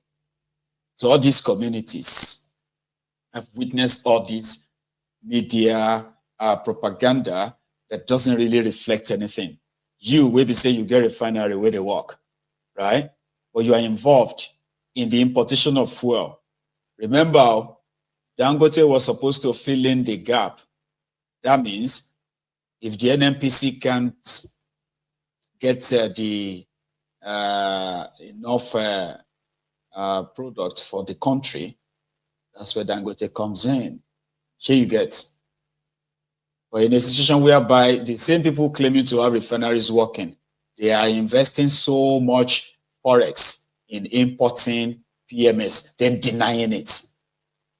Deny it outrightly. Let people say whatever they like. Just deny it. There will be those who believe you. But when you call them to come and explain why the cost of how much is the cost of the cost of the production of 1 liter of petroleum in your own refinery? How much is it when you import it? How much is it in your own refinery? Maybe not your own crude oil.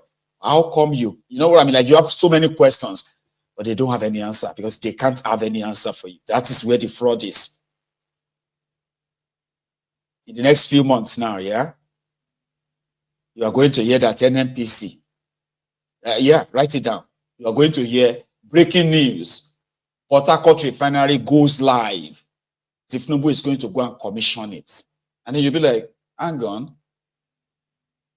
Is that not the same refinery they told you that has started working in 2024? So yeah, it's the same. It just started working again. I mean, to those of you who have been following the old news anyway, because anyway. So that is that. The last part of the chat this evening is, I don't think it's really useful. It's about this European guy from, I don't know where, but he lives in Ghana, right? So he made a video that has, kind of like gone viral, okay? A video advising Africans that who want to japa, that there's nothing in Europe or all these places. If there's something there, it won't be in Africa. Nobody really believes him, right? But there are those who think he's trying to help those people who want to understand that, it's not always green on the other side. The greener pasture is not always green. Do you think you want to hear that, right? In case if you haven't seen it, I'll show you. Quick one. Why is nobody talking about this?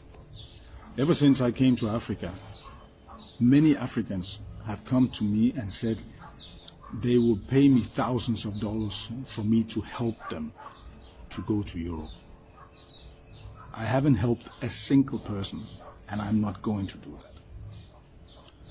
Ask yourself, why, if Europe is so fantastic, why am I then in Africa? Does that make sense? If my own place is so fantastic, why would I be here? Now, you are ready to pay me thousands of dollars for you to go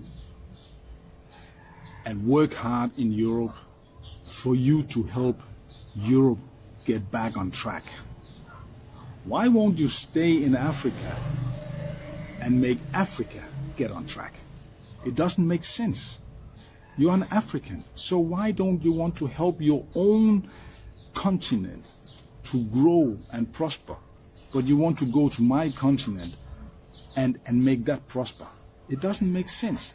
If you have thousands of dollars that you want to give me for me to help you to go there, spend those thousands of dollars to set up a business here in Africa. And if you need help with that one, I'm willing to help you, but I will never help you to go to Europe and suffer. So, number one, bro, the reason why everybody wants to run away and they can't stay to fight, now people like this guy on the screen, is one of the reasons why, even when people want to try to say they want to fight, characters like this are always going to be there to make it impossible. And as he was speaking, I bet there are some of you watching, maybe from Nigeria, and you're like, this guy no serious. You don't know what's in the talk. I agree with you. All right? Because sometimes experience, they say, is the best teacher. Okay? So the more you live, the more you learn. Hang on, no. I think it says life is a teacher. The more you live, the more you learn. Then experience as well is the best teacher, right? And that's where we're going to draw the... Oh, hang on, yeah. In case if you're wondering, right? I don't know when they took this picture. I don't know if it's recent or it's old, but there is a rumor already that the man they are mentioning in your coalition talk, right? Kwakwansop is about to go and join thiefnubu in APC. I hope we wake up tomorrow and then he will deny it. I'm just saying, that's just a cherry on the cake. Thank you so much, everyone, for your time. Enjoy the rest of your evening or afternoon. I'm going to see you again, by the way. Sorry that I'm not taking calls tonight, okay? But I'll take another time. So thank you so much for your time. Enjoy the rest of your evening and good night from here.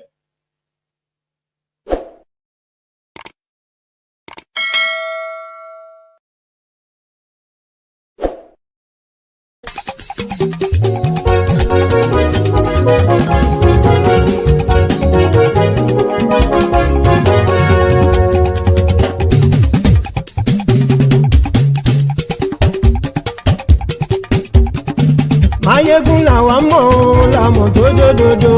Mayegun Diary na him be number one. Mayegun làwa mọ̀ lámọ̀ tó dòdòdó. Mayegun Diary na him be number one. Mayegun ti dé o ọ̀rẹ́ ará ìlú. Mayegun Diary na him be number one. Lórí Facebook lórí YouTube. Mayegun Diary na him be number one.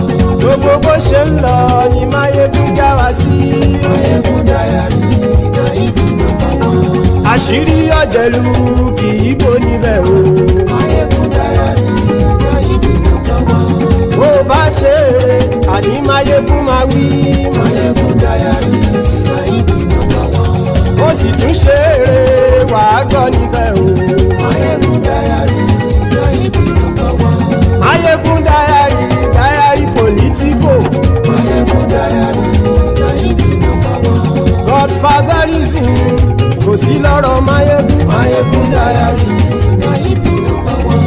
Ẹ farabalẹ̀ sẹ́ o kẹgọ́rọ̀ lẹ́nu o. Mayegun Diary na him be number one. Àní Mayegun làwa mọ̀ tó dòdòdó. Mayegun Diary na him be number one.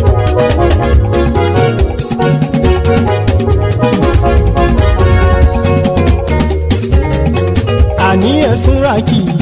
Mayegun ti dé. Mayegun ti dé. Ọ̀jẹ̀lú ẹ̀sùn ràkì. Mayegun ti dé. Àní ẹ̀sùn ràkì. Mayegun ti dé. Lórí Facebook. Mayegun ti dé. Àní ẹ̀sùn ràkì. Mayegun ti dé. Lórí YouTube. Mayegun ti dé. Àní ẹ̀sùn ràkì. Mayegun ti dé. Bọ́ bàbá gbé wúrẹ́. Mayegun máa wí. Àní ẹ̀sùn ràkì. Mayegun ti dé. Ijó ìgbádìyẹ. Mayegun máa wí. Àní ẹ̀sùn ràkì. Mayegun ti dé. Pẹ̀sìdó bá rúfin o. Mayegun máa wí. Àní ẹ̀sùn ràkì. Mayegun ti dé. Igbó nìna kówó jẹ. Mayegun máa wí. Àní ẹ̀sùn ràkì. Mayegun ti dé. Ọlọ́pàá ti ń darí bá. Mayegun máa wí. Àní ẹ̀sùn ràkì. Mayegun ti dé. Aṣòfin tí ń rúfin o. Mayegun máa wí. Àní ẹ̀sùn ràkì. Mayegun ti dé. Òkúra olóṣèlú. Mayegun máa wí. Àní ẹ̀sùn ràkì. Mayegun ti dé. Ọ̀jẹ̀lú ẹ̀sùn ràkì. Mayegun ti dé. Àní ẹ̀sùn ràkì. Mayegun ti dé.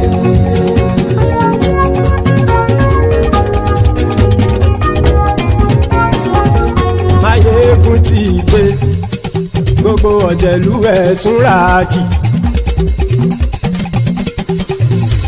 Mayegun ti dé. Gbogbo ọ̀jẹ̀lú ẹ̀sùn ràkì. Ṣùgbọ́n ní bá ti ṣe èyí tó yẹ kí wọ́n ṣe ọmọ bá dèrò ní fi wọ́n níran o. Mayegun ti dé. Gbogbo ọ̀jẹ̀lú ẹ̀sùn ràkì. Mayegun ti dé. Gbogbo ọ̀jẹ̀lú ẹ̀sùn ràkì. Ṣùgbọ́n ní bá ti ṣe èyí tó yẹ kí wọ́n ṣe ọmọ bá dèrò ní fi wọ́n níran. Wọ́n fowó bẹ́ẹ̀ o. Mayegun ó sọ pé wọ́n ò bẹ́ẹ̀. Wọ́n fowó bẹ́ẹ̀. Mayegun ó sọ pé wọ́n ò bẹ́ẹ̀. Oníkan ṣáàtì ṣe èyí tó yẹ kí wọ́n ṣe fáwọn ará ìlú tó gbé wọn débẹ̀ o. Mayegun ti dé. Gbogbo ọ̀jẹ̀lú ẹ̀sùn ràkì. Mayegun ti dé. Gbogbo ọ̀jẹ̀lú ẹ̀sùn ràkì.